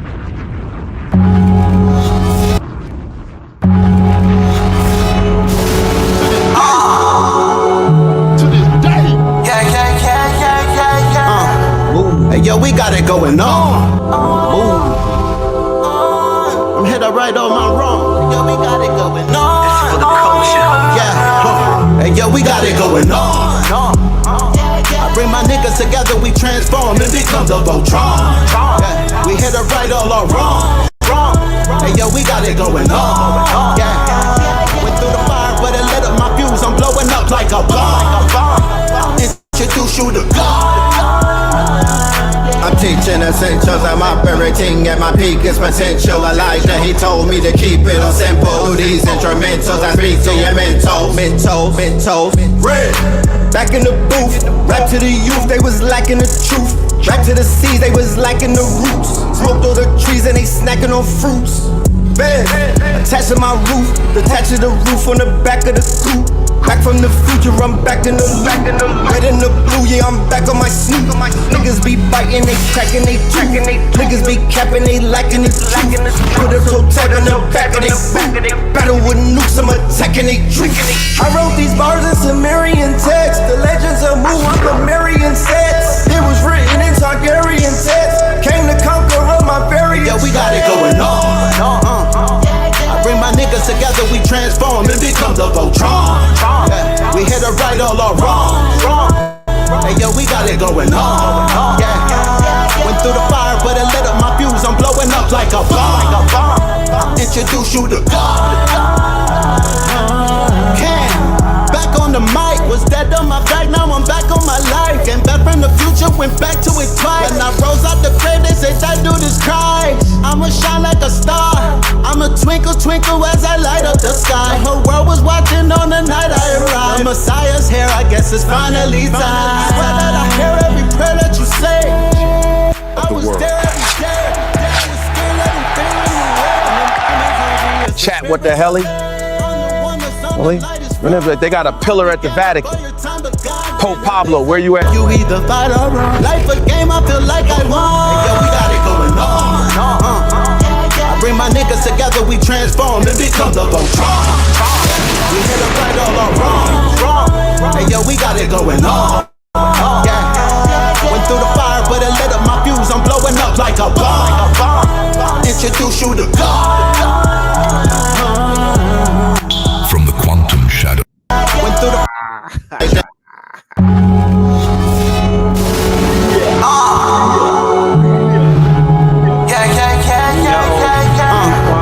Hey, yo, we got it going on. I'm hit it right on my wrong. Yo, we got it going on. It's for the culture. Yeah. Hey, yo, we got it going on. I bring my niggas together, we transform and become the Voltron. Yeah. We hit it right, all our wrong. Hey, yo, we got it going on. Yeah. Went through the fire, but it lit up my fuse. I'm blowing up like a bomb. Introduce you to God. I'm teaching essentials, I'm operating at my peakest potential. Elijah, he told me to keep it on simple. Through these instrumentals, I speak to your mental. Red. Back in the booth, rap to the youth, they was lacking the truth. Back to the seas, they was lacking the roots. Smoked all the trees and they snacking on fruits. Bed, attached to my roof, detached to the roof on the back of the coupe. Back from the future, I'm back in the red and the blue, yeah, I'm back on my sneak. Niggas be biting, they cracking, they tracking, niggas be capping, they lacking, they put a toe tag on the back of they battle with nukes, I'm attacking, they drinking. I wrote these bars in Sumerian text, the legends of Mu, I'm Sumerian sets. It was written in Targaryen text, came to conquer all my variants. Yeah, we got it going on. I bring my niggas together, we transform, it becomes a Voltron. Yeah, we hit it right, all our wrong. Hey yo, we got it going on. Yeah, went through the fire, but it lit up my fuse. I'm blowing up like a bomb. Introduce you to God. Back on the mic, was dead on my back, now I'm back on my life. Came back from the future, went back to it twice. When I rose out the grave, they say that dude is Christ. I'ma shine like a star, I'ma twinkle. This is my gift to y'all for this motherfucking moon coming up. You know what I'm talking about? For this solar and this lunar. To this day. Get your shroom. To this day. Nope. Get your rock. Get whatever you get. Roll up. Scroll up. Hold up. Hold up. Whatever you gotta do to get your mind right. To get your mentals right. To get your subconscious right. To get your mind right. That's why I was in a kitchen. Cook this up. I cooked this one up. You feel me? Right on time. Right on time, y'all. So let's ride. Twinkle as I light up the sky. The whole world was watching my various. Crazy. I wrote these bars in Sumerian text, the legends of Mu, I'm Sumerian sets. It was written in Targaryen text, came to conquer all my variants. Yeah, we got it going on. I bring my niggas together, we transform, it becomes a Voltron. Yeah, we hit it right, all our wrong. Hey yo, we got it going on. Yeah, went through the fire, but it lit up my fuse. I'm blowing up like a bomb. Introduce you to God. Back on the mic, was dead on my back, now I'm back on my life. Came back from the future, went back to it twice. When I rose out the grave, they say that dude is Christ. I'ma shine like a star, I'ma twinkle, twinkle as I light up the sky. The whole world was watching on the night I arrived. The Messiah's here, I guess it's finally time. Swear that I hear every prayer that you say. I was there every day, Chat, what the hell? Really? They got a pillar at the Vatican. Pope Pablo, where you at? You either fight or run. Life a game, I feel like I won. Hey, yo, we got it going on. I bring my niggas together, we transform, it becomes a Voltron. We hit it right, all our wrong. Hey yo, we got it going on. Yeah, went through the fire, but it lit up my fuse. I'm blowing up like a bomb. Introduce you to God. From the quantum shadows, a traveler emerges.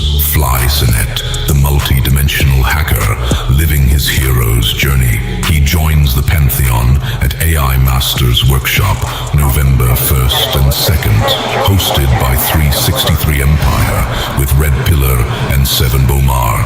Tickets, lock yours in now. This is the law of mental command. It is the understanding that you are not a victim of your thoughts, but a commander of them.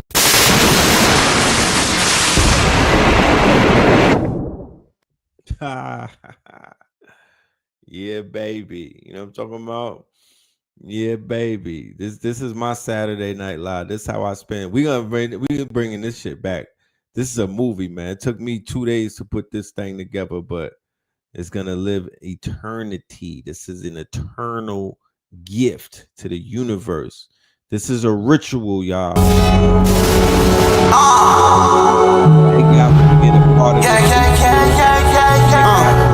Hey, yo, we got it going on. Yeah, we got it going on. I'm hit right on my wrong. Yo, we got it going on. For the culture. Yeah. Hey, yo, we got it going on. I bring my niggas together, we transform, it becomes a Voltron. Yeah. We hit it right, all our wrong. Hey, yo, we got it going on. Yeah. Went through the fire, but it lit up my fuse. I'm blowing up like a bomb. Introduce you to God. Make sure y'all get my I'm teaching essentials, I'm operating at my peakest potential. Elijah, he told me to keep it on simple. Through these instrumentals, I speak to your mental. Red. Back in the booth, rap to the youth, they was lacking the truth. Back to the seas, they was lacking the roots. Smoked all the trees and they snacking on fruits. Bed, attached to my roof, detached to the roof on the back of the coupe.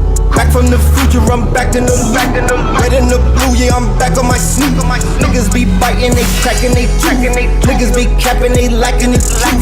Put a toe tag on the back of they boot. Battle with nukes, I'm attacking they truth. I wrote these bars in Sumerian text. The legends of Mu, I'm the Marian sets. It was written in Targaryen text. Came to conquer all my variants. Yeah, we got it going on. I bring my niggas together, we transform and become the Voltron. Yeah, we hit a right all or wrong. Hey yo, we got it going on. Yeah, went through the fire, but it lit up my fuse. I'm blowing up like a bomb. Introduce you to God. Back on the mic, was dead on my back, now I'm back on my life. Came back from the future, went back to it twice. When I rose out the grave, they said that dude is Christ. I'ma shine like a star, I'ma twinkle, twinkle as I light up the sky. The whole world was watching on the night I arrived. The Messiah's here, I guess it's finally time. I swear that I hear every prayer that you say. I was there every day, I was still everything in the world. Chat, what the hell? Really? They got a pillar at the Vatican. Pope Pablo, where you at? You either fight or life a game, I feel like I won. Hey, yo, we got it going on. I bring my niggas together, we transform and become the Voltron. We hit a right all or wrong. Hey yo, we got it going on. Yeah. Went through the fire, but it lit up my fuse. I'm blowing up like a bomb. Introduce you to God. From the quantum shadows, a traveler emerges. Fly Sinet, the multi-dimensional hacker, living his hero's journey. He joins the Pantheon at AI Masters Workshop, November 1st and 2nd, hosted by 363 Empire with Red Pillar and Seven Bomar. Tickets, lock yours in now. This is the law of mental command. It is the understanding that you are not a victim of your thoughts, but a commander of them.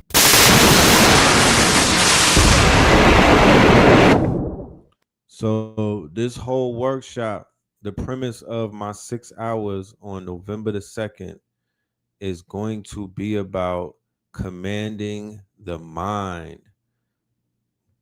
Generator, operator, destroyer. How to command the mental.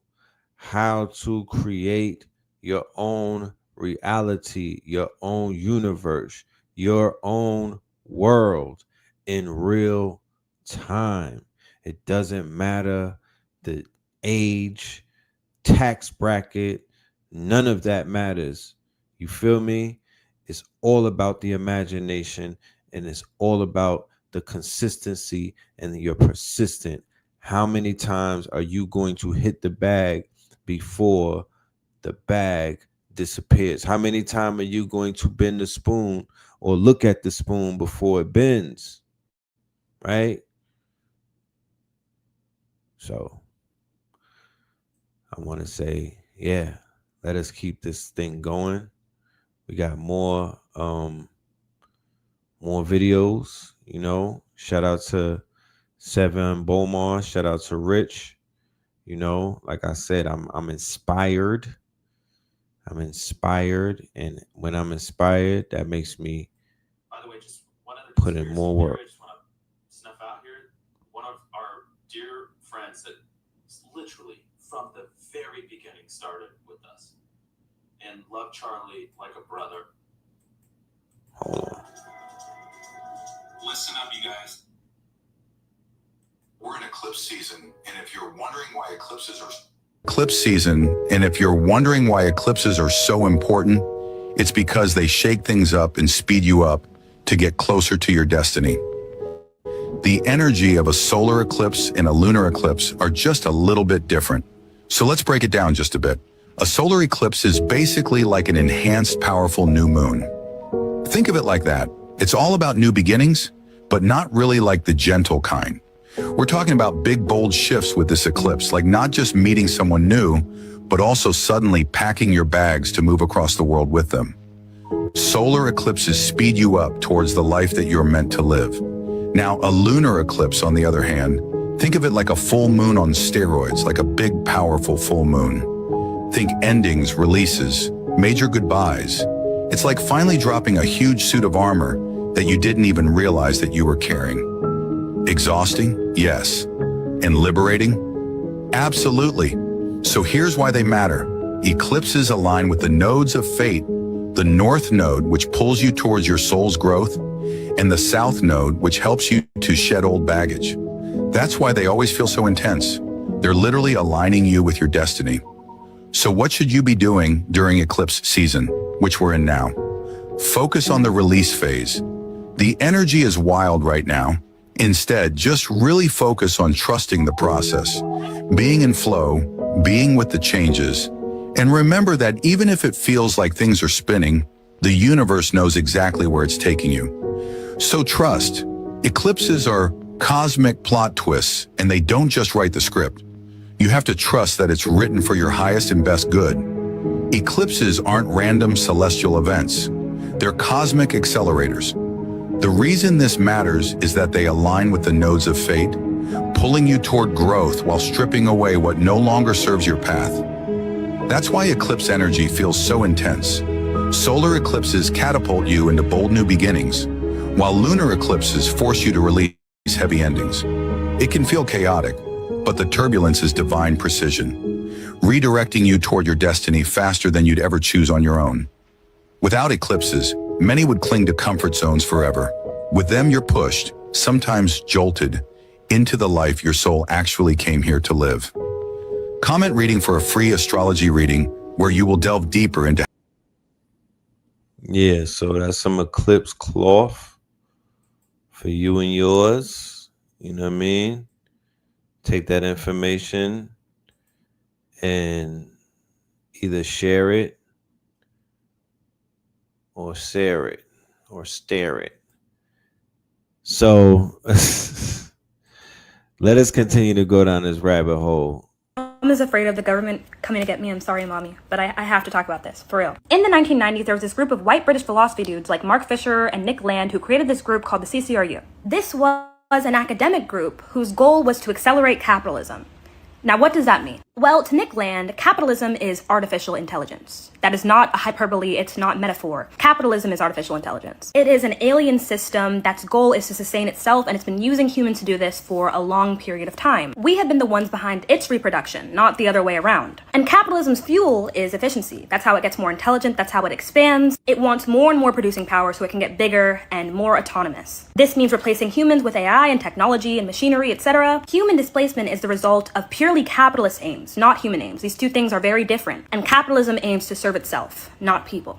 Okay, so how does one accelerate capitalism? Like, what does that even mean? Well, for one, Land saw culture and social identities and roles as clear inhibitors of capitalist aims. For example, let's take gender. The idea that women should stay at home and men should go work cut our labor force in half for a long time, which limited the production power of capitalism. Things like national identity and using those beliefs to inform policy actively prohibits things like global trade, which once again inhibits capitalism from expanding, from growing, from replicating itself. If you get what I'm saying. So the CCRU started with culture. It wanted to accelerate culture. They wanted us to get to a point where all these categories and these social meanings dissolved into each other. They wanted to overwhelm your cognitive processes by scrambling categories like lecture and party, theory and art. So instead of lecturing at podiums, these guys would play jungle music in the background, flash strobe lights, and read cut-up philosophy, sci-fi, and occult writings, just spliced together like a DJ remix. That is just one example of how these guys sought to dissolve all categories into each other until there were no categories at all. Now, by the 2000s, the CCRU was kind of done and Nick was sort of spiraling. He was tucked away in Shanghai, blogging about how democracy, equality, and liberalism were slowing down capital. He kind of sort of started to align himself with the right. Now, fast forward to today. We have groypers. What are groypers? These are men who have become so far right that they only date men and trans women. This is a right-wing group of men who have created an entire reality on the internet devoted to ultra-right-wing fascism that doesn't even look like fascism anymore. This is a group that has become so satirical that on the outside we can barely understand how they're communicating, what they're saying, because so much of what they do is memeified, reactionary, a symbol of something else, until the original symbol is no longer there anymore. We have an anti-LGBTQ group that prides itself in dating queer people.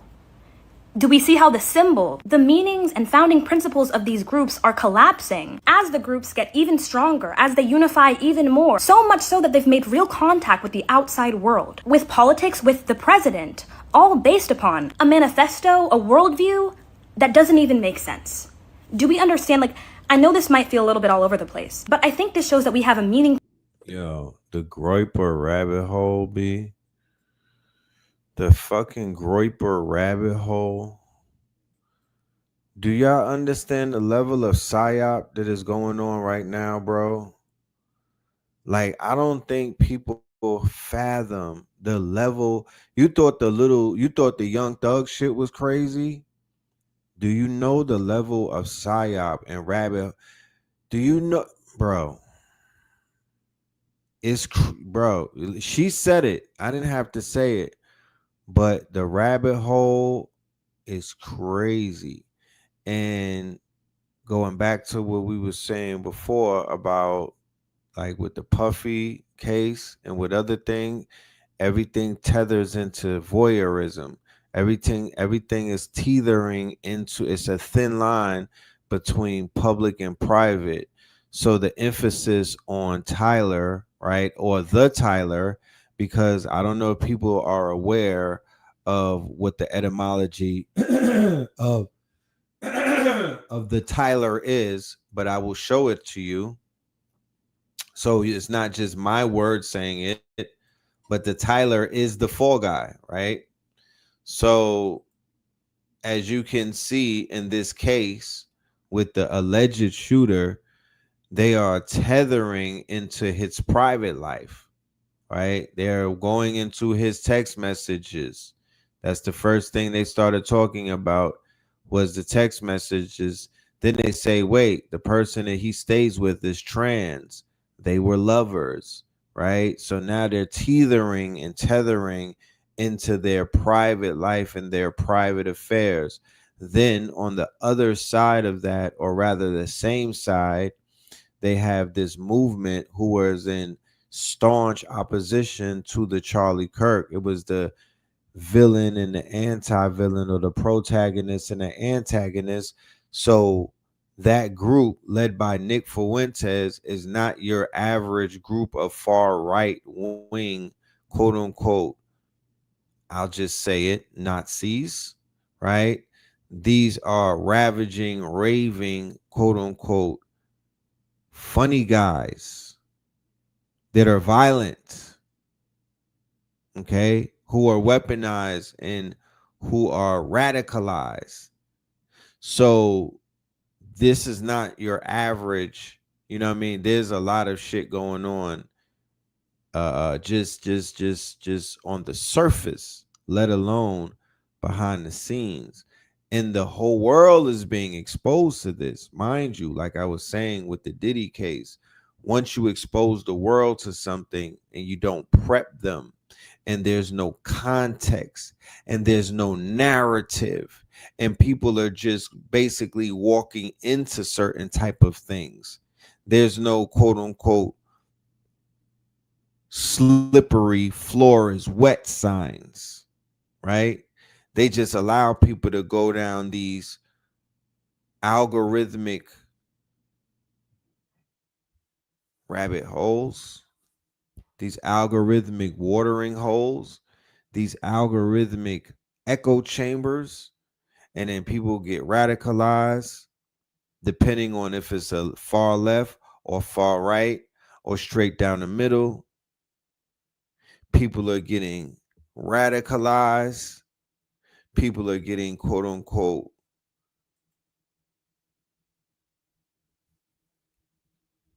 sacrifice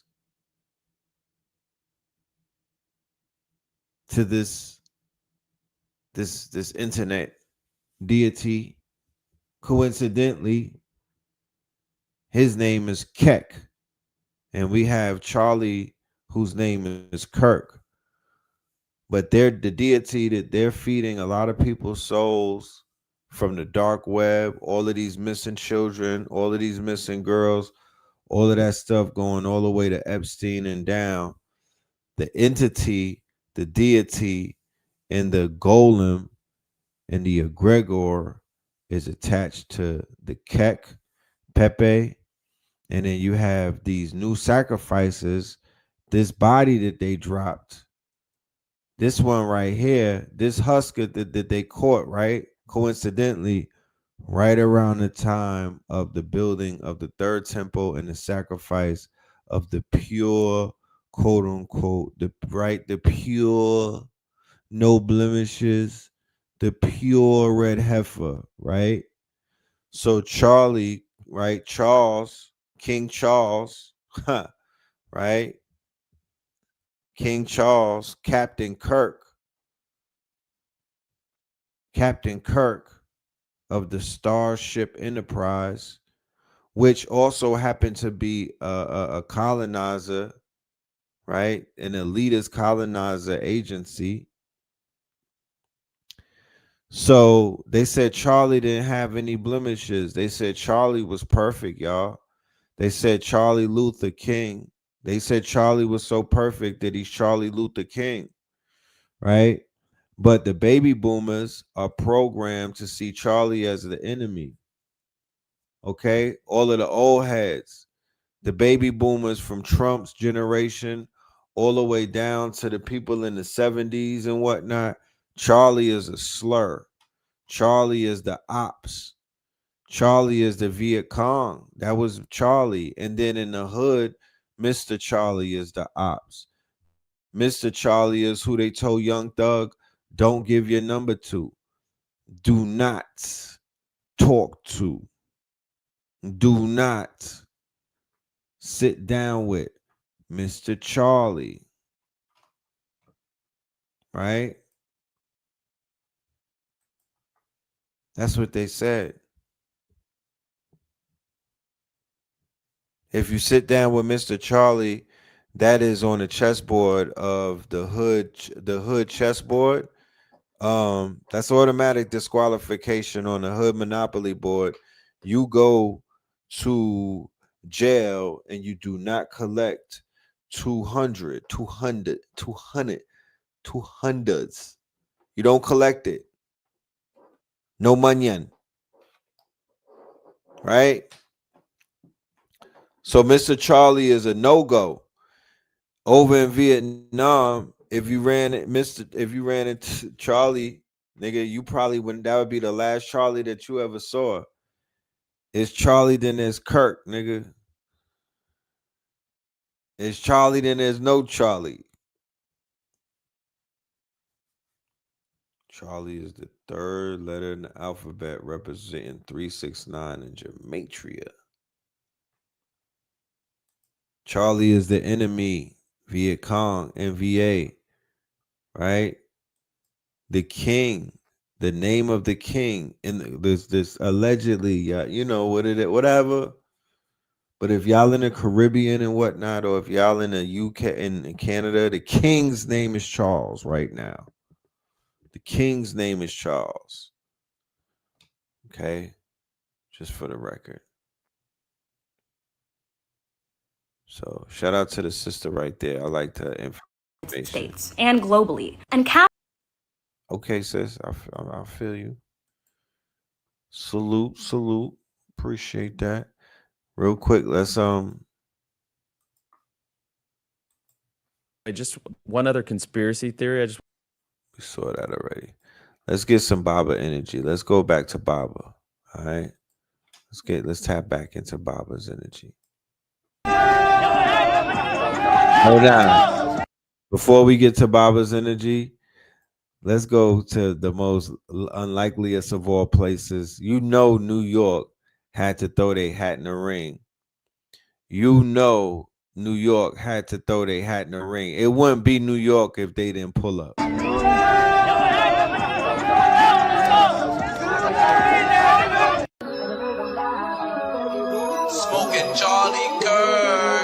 Nah, hold on. It's that Charlie Kirk Bob. Dickhead. Now move to the left, move to the right. Tap your neck to the Kirk all night. Now move to the left, move to the right. Tap your neck to the Kirk all night. Kirk Bob, Bob, Bob, Bob. Kirk Bob, Bob, Bob, Bob. Tap my neck. Oh, scream for Kirk. You ain't live by the thing, you got put on the shirt. Hey, New York. New York, man. It had to be New York. It just had to be New York. Always, man. Had to be New York.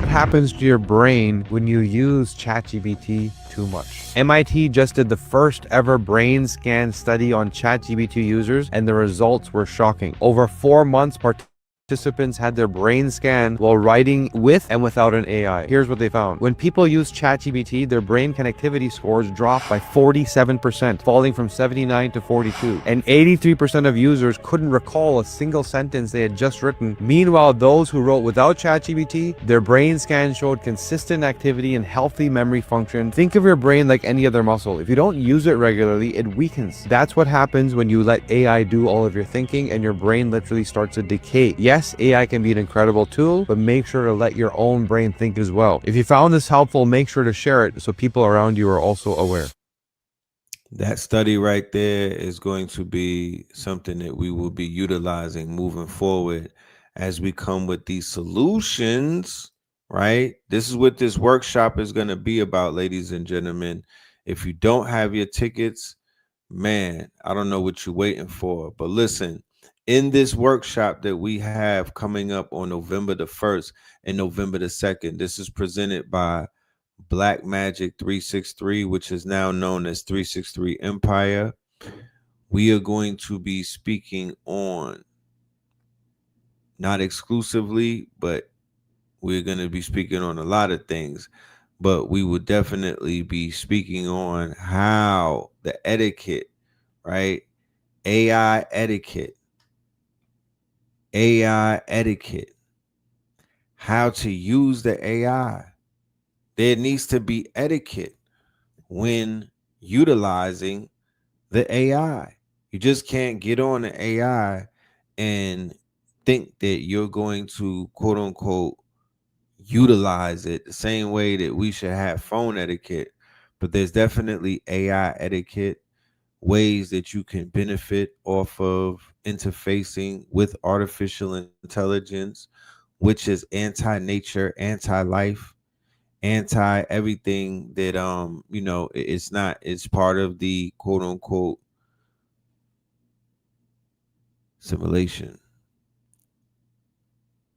It is part of the simulation until we all remove all of our devices, all electronics, then we are still participating in the simulation. And even after the electronics, there still would have to be detachment that will put you completely outside of the simulation.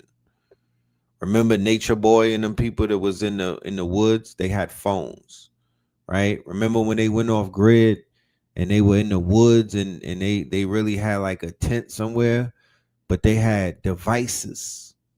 They still had devices, so they were not completely off the grid, you know?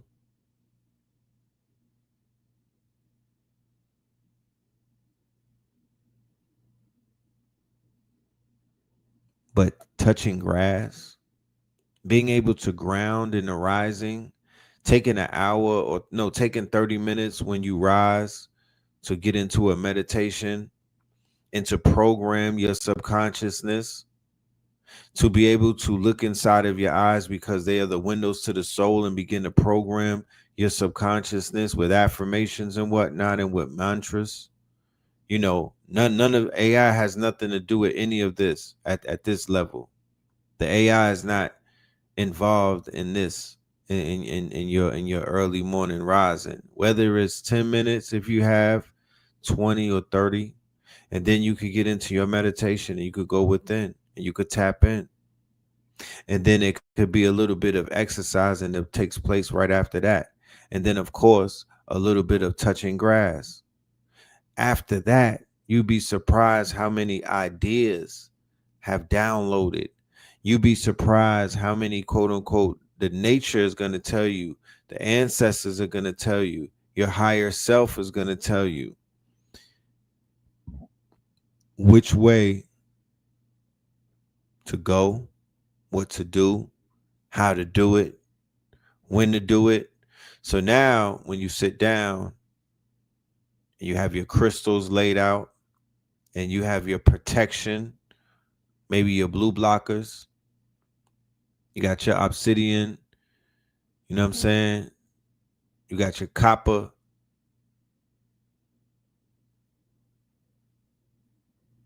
Then you start to prompt the AI based off of the script that you've already developed by being in nature. The script that you develop while being in meditation. The script that you develop while walking on that trail.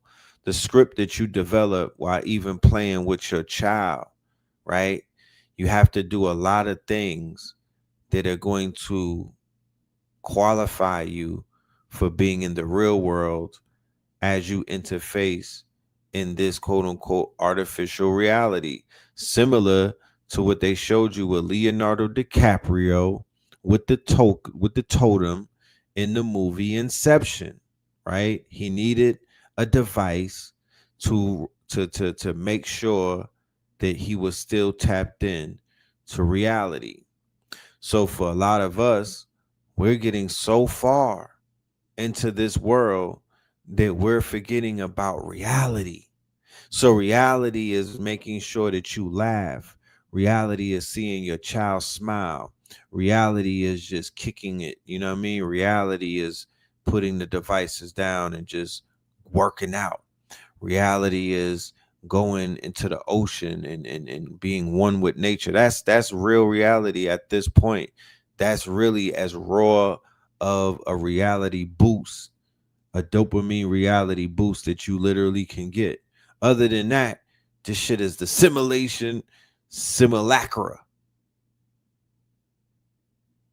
You live in cul-de-sacs that are carved out of swamps in the middle of forest and whatnot. It's not your home. It's the animals' homes. The deer and shit like the bear and things like that you have encroached upon. You don't live in the swamps like we were living in the Gullah Geechee back in the days when we were fighting during the Seminole, when we lived in the swamp. You don't live in the swamp. You feel me? You live on top of it. So our comfort zone is the fact that we live on top of nature. You feel me? We operate on top of, we are on 3 layers on top of nature.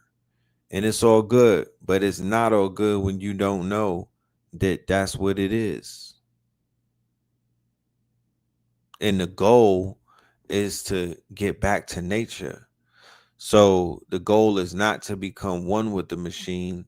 The goal is to use the machine to basically free us and to clip the goddamn chains that this quote unquote repetitive rat race, this repetitive poverty consciousness, this repetitive quote unquote programming that was backwards. You could use the AI to break the programming.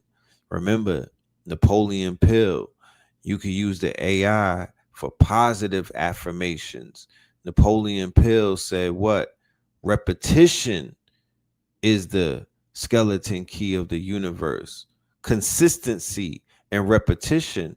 So knowing that just lends to the fact that they tell you there's billionaires and there's people who are very successful. They say, yeah, I go to sleep and I listen to positive affirmations and mantras on repetition. I listen to binaural beats when I'm going to sleep to program my subconscious, right? Repetition. I wake up and I say the same thing. I wake up and I read the same Bible passage. I wake up and I say the Pledge of Allegiance. Repetition, consistency. It starts to set in. and then you say it with passion, and then you say it with conviction, and then you put energy behind it. Pay me in crypto. That's how people who have these number one songs, these anthems that are like, mantras and whatnot. God's plan, God's plan. We gonna make it. You feel me? Another one. We taking over. We the best. So these are just life hacks. Shit you can apply to damn near anything. You know? But let's go back to the videos. Let's go back to the tape. There's still more out there. All right, let's check this. There are extremes on the left, and there are extremes on the right. And we collectively should tackle that. But to come here and just look at us and say we all support what's going on in the extremes is why we can't solve anything in this building. Director, let me say first, thank you for being here, and my condolences on the loss of your friend. And I'm happy to hear that you want to do more on the social media platforms. Okay, it's crazy what's going on the social media platforms. There are so many conspiracy theories on what's going on with Charlie Kirk. Israel assassinated him, right? There are conspiracy theories about your personal social life all day. It is totally rampant. Big names on the right, Candace Owens, right? Talking about how what's been released as far as the dialogue between the perpetrator and his roommate is manufactured by the FBI, manufactured by the administration. It is totally rampant, allowing foreign governments to just perpetrate these platforms, all of these bots, all of the time to weaponize Americans. You see what's going on here? This is a byproduct of all of that. What's going on in the streets is a byproduct of all of that. What's happening is you see people celebrate Luigi Mangione is a byproduct of all of that. And so if we want to do something, then we should talk about Section 230.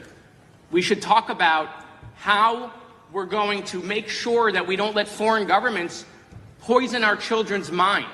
And so I will work with you on that, Director. I'll work with you on 230 any day. No problem. And I'm sure by now, y'all heard the story of the takeover of the TikTok algorithm and the fact that foreign agents now own TikTok. Okay, my mom is afraid of the government coming in. Okay. And that's very important. Very detrimental.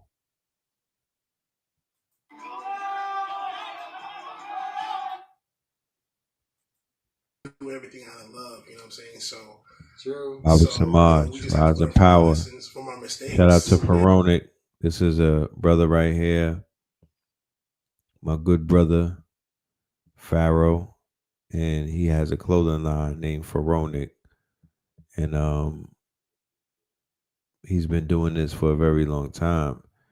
And Baba Samaj was like a billboard for the drip at one point. So here's a video of them building together. It's like we do everything out of love, you know what I'm saying? So we just have to learn from our lessons, from our mistakes, and we just have to come correct, So you can't give everything we have away. That's it. We want to be so generous. We're very loving. These are all our children. We carry the genes of the elders in our very skin. You see. So, and I know they know they're due for a spanking. But we're not the kind to come with violence. That has never been our way. We're only being forced to be violent because they train us to kill on foreign soil while we're being killed over here on our own soil. That's a terrible thing. Yeah, we got to give them a spiritual spanking. We got to let the ancestors handle that. And people forget the law of as you sow, so you reap. They remember it on Sunday morning in church. But when it happens, all of a sudden they don't know the cause and effect law, right? That's so sad. So I just want to stop by and thank you because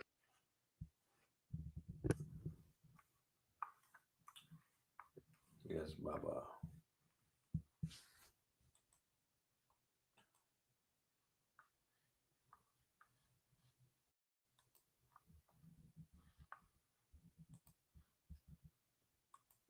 And you have forgot the Ankh. Now, don't forget the Ankh. Oh, of course. They're calling me the Ankh man. Yes. And this divine sign, this is the preeminent sign of the African spiritual high culture because it honors, first of all, the mother, the womb. It honors the father and the synthesis, the children that comes from the womb through the seed of the father. It also symbolizes the water that rises up from the earth, up to the clouds, falling back on the earth as rain to bring vegetation out of the ground. It also is spirit, mind, and matter. So however you look at Ankh, it shows the continuous regeneration of the life force. Now, when the Romans adopted Christianity in order to co-opt it, they removed the sacred womb as the symbol because the earliest Christians in Alexandria used the Ankh as their sign of early Christianity.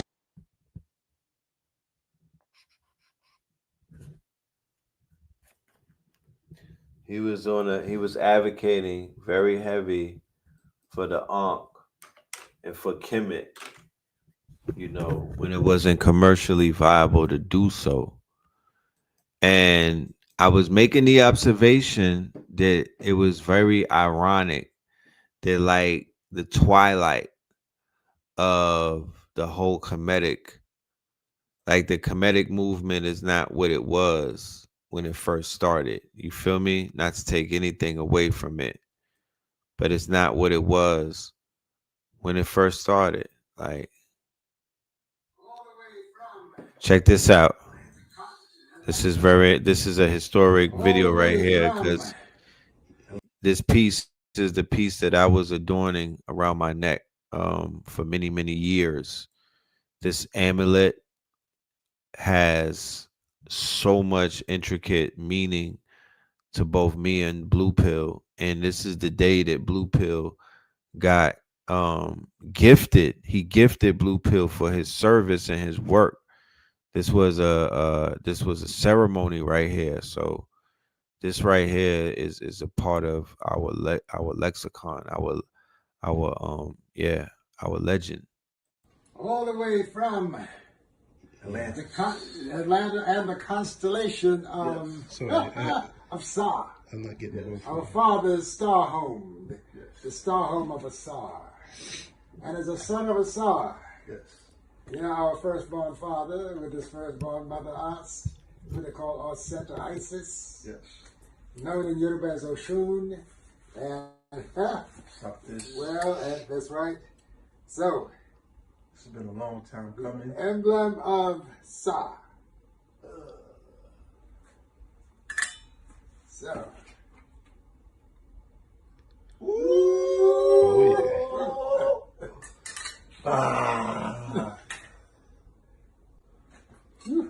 Yes, sir. Yes. Watch where you put your footsteps, my brother, and always stay with the heart.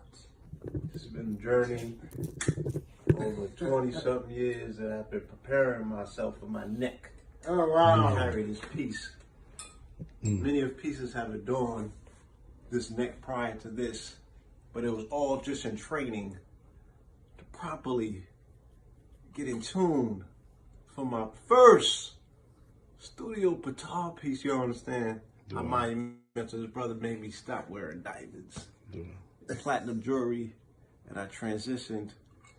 I've been preparing myself for a while for this, and I finally arrived, and I had to earn it. Well, you did. You've been working. You've been dressing the nation, my brother, bringing color back to our young brothers and sisters instead of all that drab stuff. I got on the bus yesterday, so I still have my purple on. You know, I would have my green on today, but you know what I'm saying? Yes, sir. The brother taught me how to dress according to the constellations, you know what I'm saying, of the day, pulling the energy of the day. And today is Venus Day, so the energy would be green. Yesterday was Jupiter, so I have them purple on purpose. Yeah, right. With a little, dressings of blue. So let me just see, putting the... Well, blue is the favorite color of the Divine Mother Osset, Ast. So you are being cradled in her arms at this moment, bro. And you could be next. Okay? Tell them what the website is. Okay. Studio of Patah, PTAH.com. All right? Make sure you get your jewelry.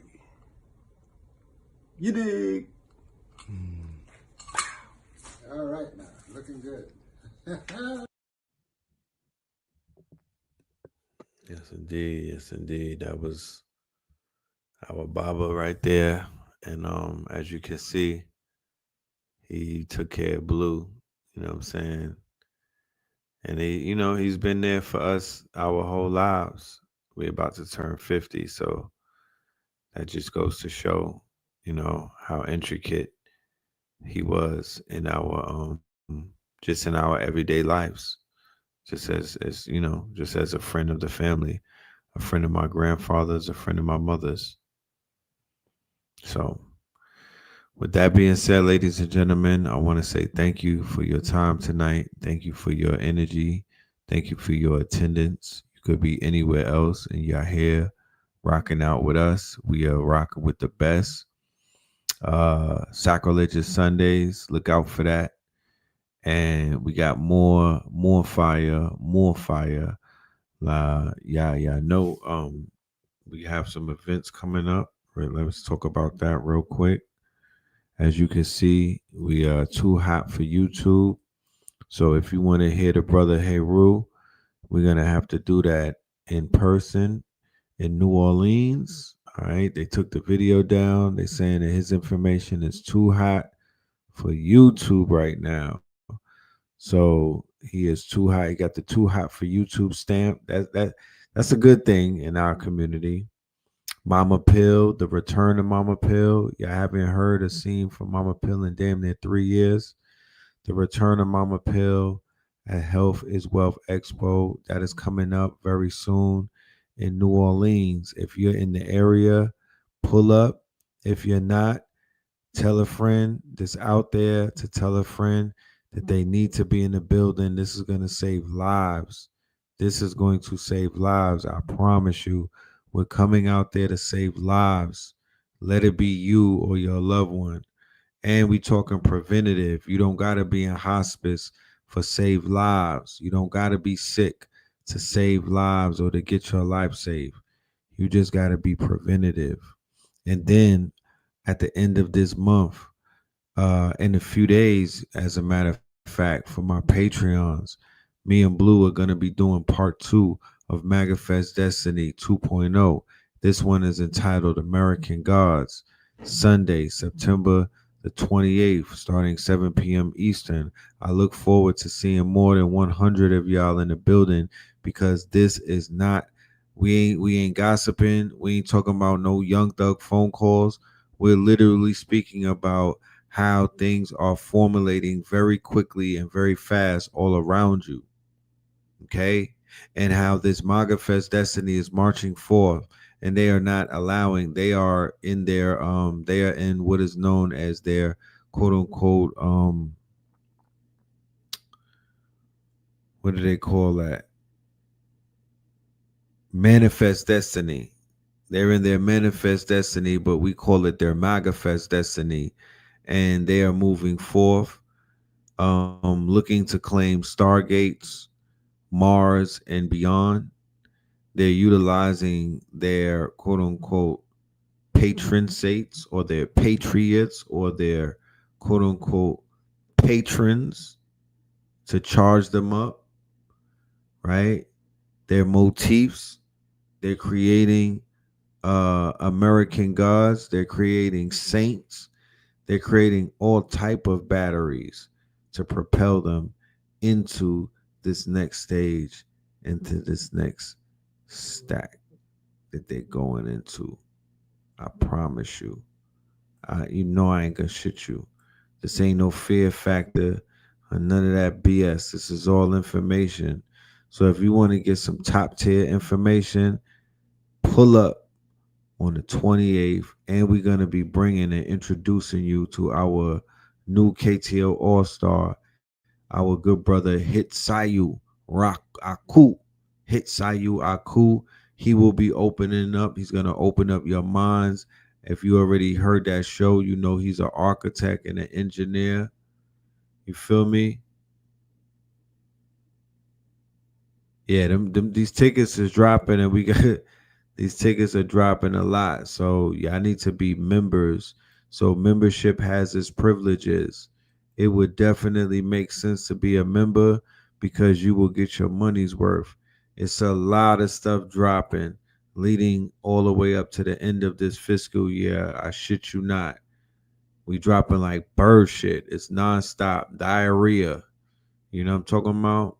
Diarrhea. You know what I mean? So let's end this thing. One more. Pay us in. No, we're going to end this on Got It Going On, Voltron. And then we'll end it on the Facts Remix, 44 Tops. All right, we building that music up, ladies and gentlemen. Make sure y'all are in the building next Friday for more Fire Fridays. Jefferson, I see you in the building. We spun that track. That shit got good feedback. They was feeling it. It might be time for a video. It might be time for some visuals. More Fire Friday gonna be the biggest show for new music. I ain't even gonna say hip hop, for new music on YouTube. It will be the biggest platform for new music moving forward very, very soon. The word is gonna get out. It's gonna burn like a wildfire. You know what I'm talking about? More Fire Fridays. More fire.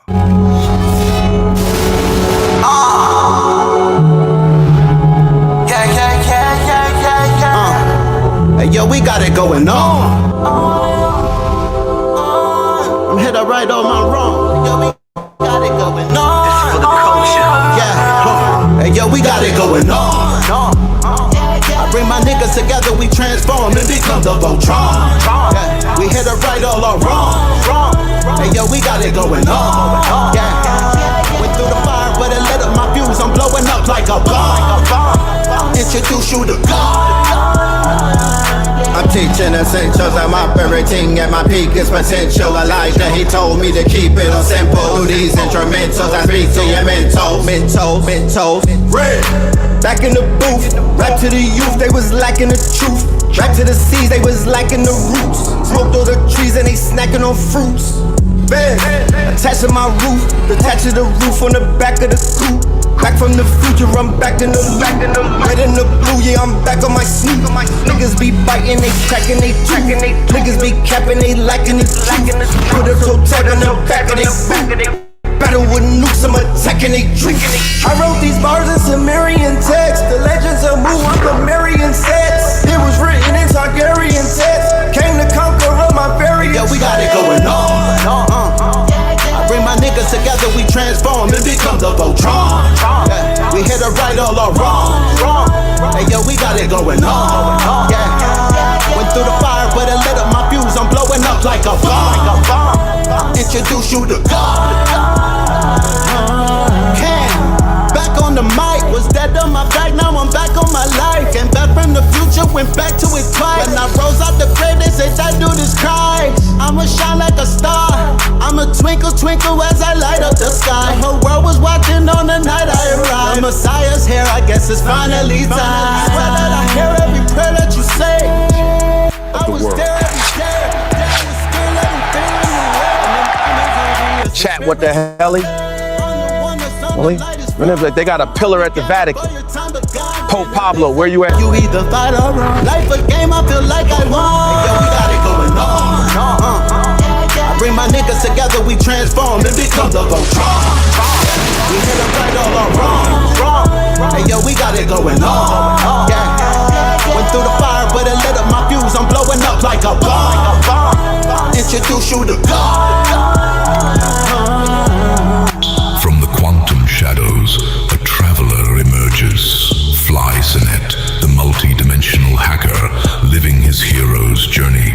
He joins the Pantheon at AI Masters Workshop, November 1st and 2nd, hosted by 363 Empire, with Red Pillar and Seven Bomar. Tickets, lock yours in, now. This is the law of mental command. It is the understanding that you are not a victim of your thoughts, but a commander of them.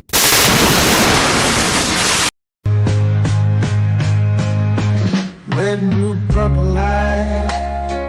Friends, red, blue, purple light. Friends, facts, red, blue, purple light. Friends, red and blue, purple light. Friends, facts, you can get to know the letter, sacrilegious Sunday to melanin Monday. You can get to know the letter, my love. Just open your third eye on Thursday. Lord, the food, the art, the clothes, the Vatican's getting exposed fast. We put the show on the road, you better stay on your toes. I was till the land focused on the ego. Then I opened my heart, let go of the ego. Grand after grand, we stacking up these C notes. Facts, facts, yeah, we gon' put this shit on our backs. Facts, facts, we in your city, pull up where we at. Facts, peace, love and light. Peace, love to the family. Peace, love and light to the family. Peace, love and light to the family.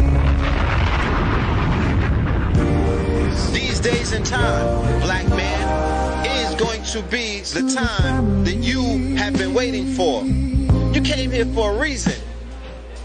Whatever pressure, whatever adversity, whatever the fuck you feel, I don't know what you feel, but whatever you may be feeling is going to push you, and it's going to provoke you, and it's either going to make you or break you, similar to how pressure busts pipes or the shit makes diamonds.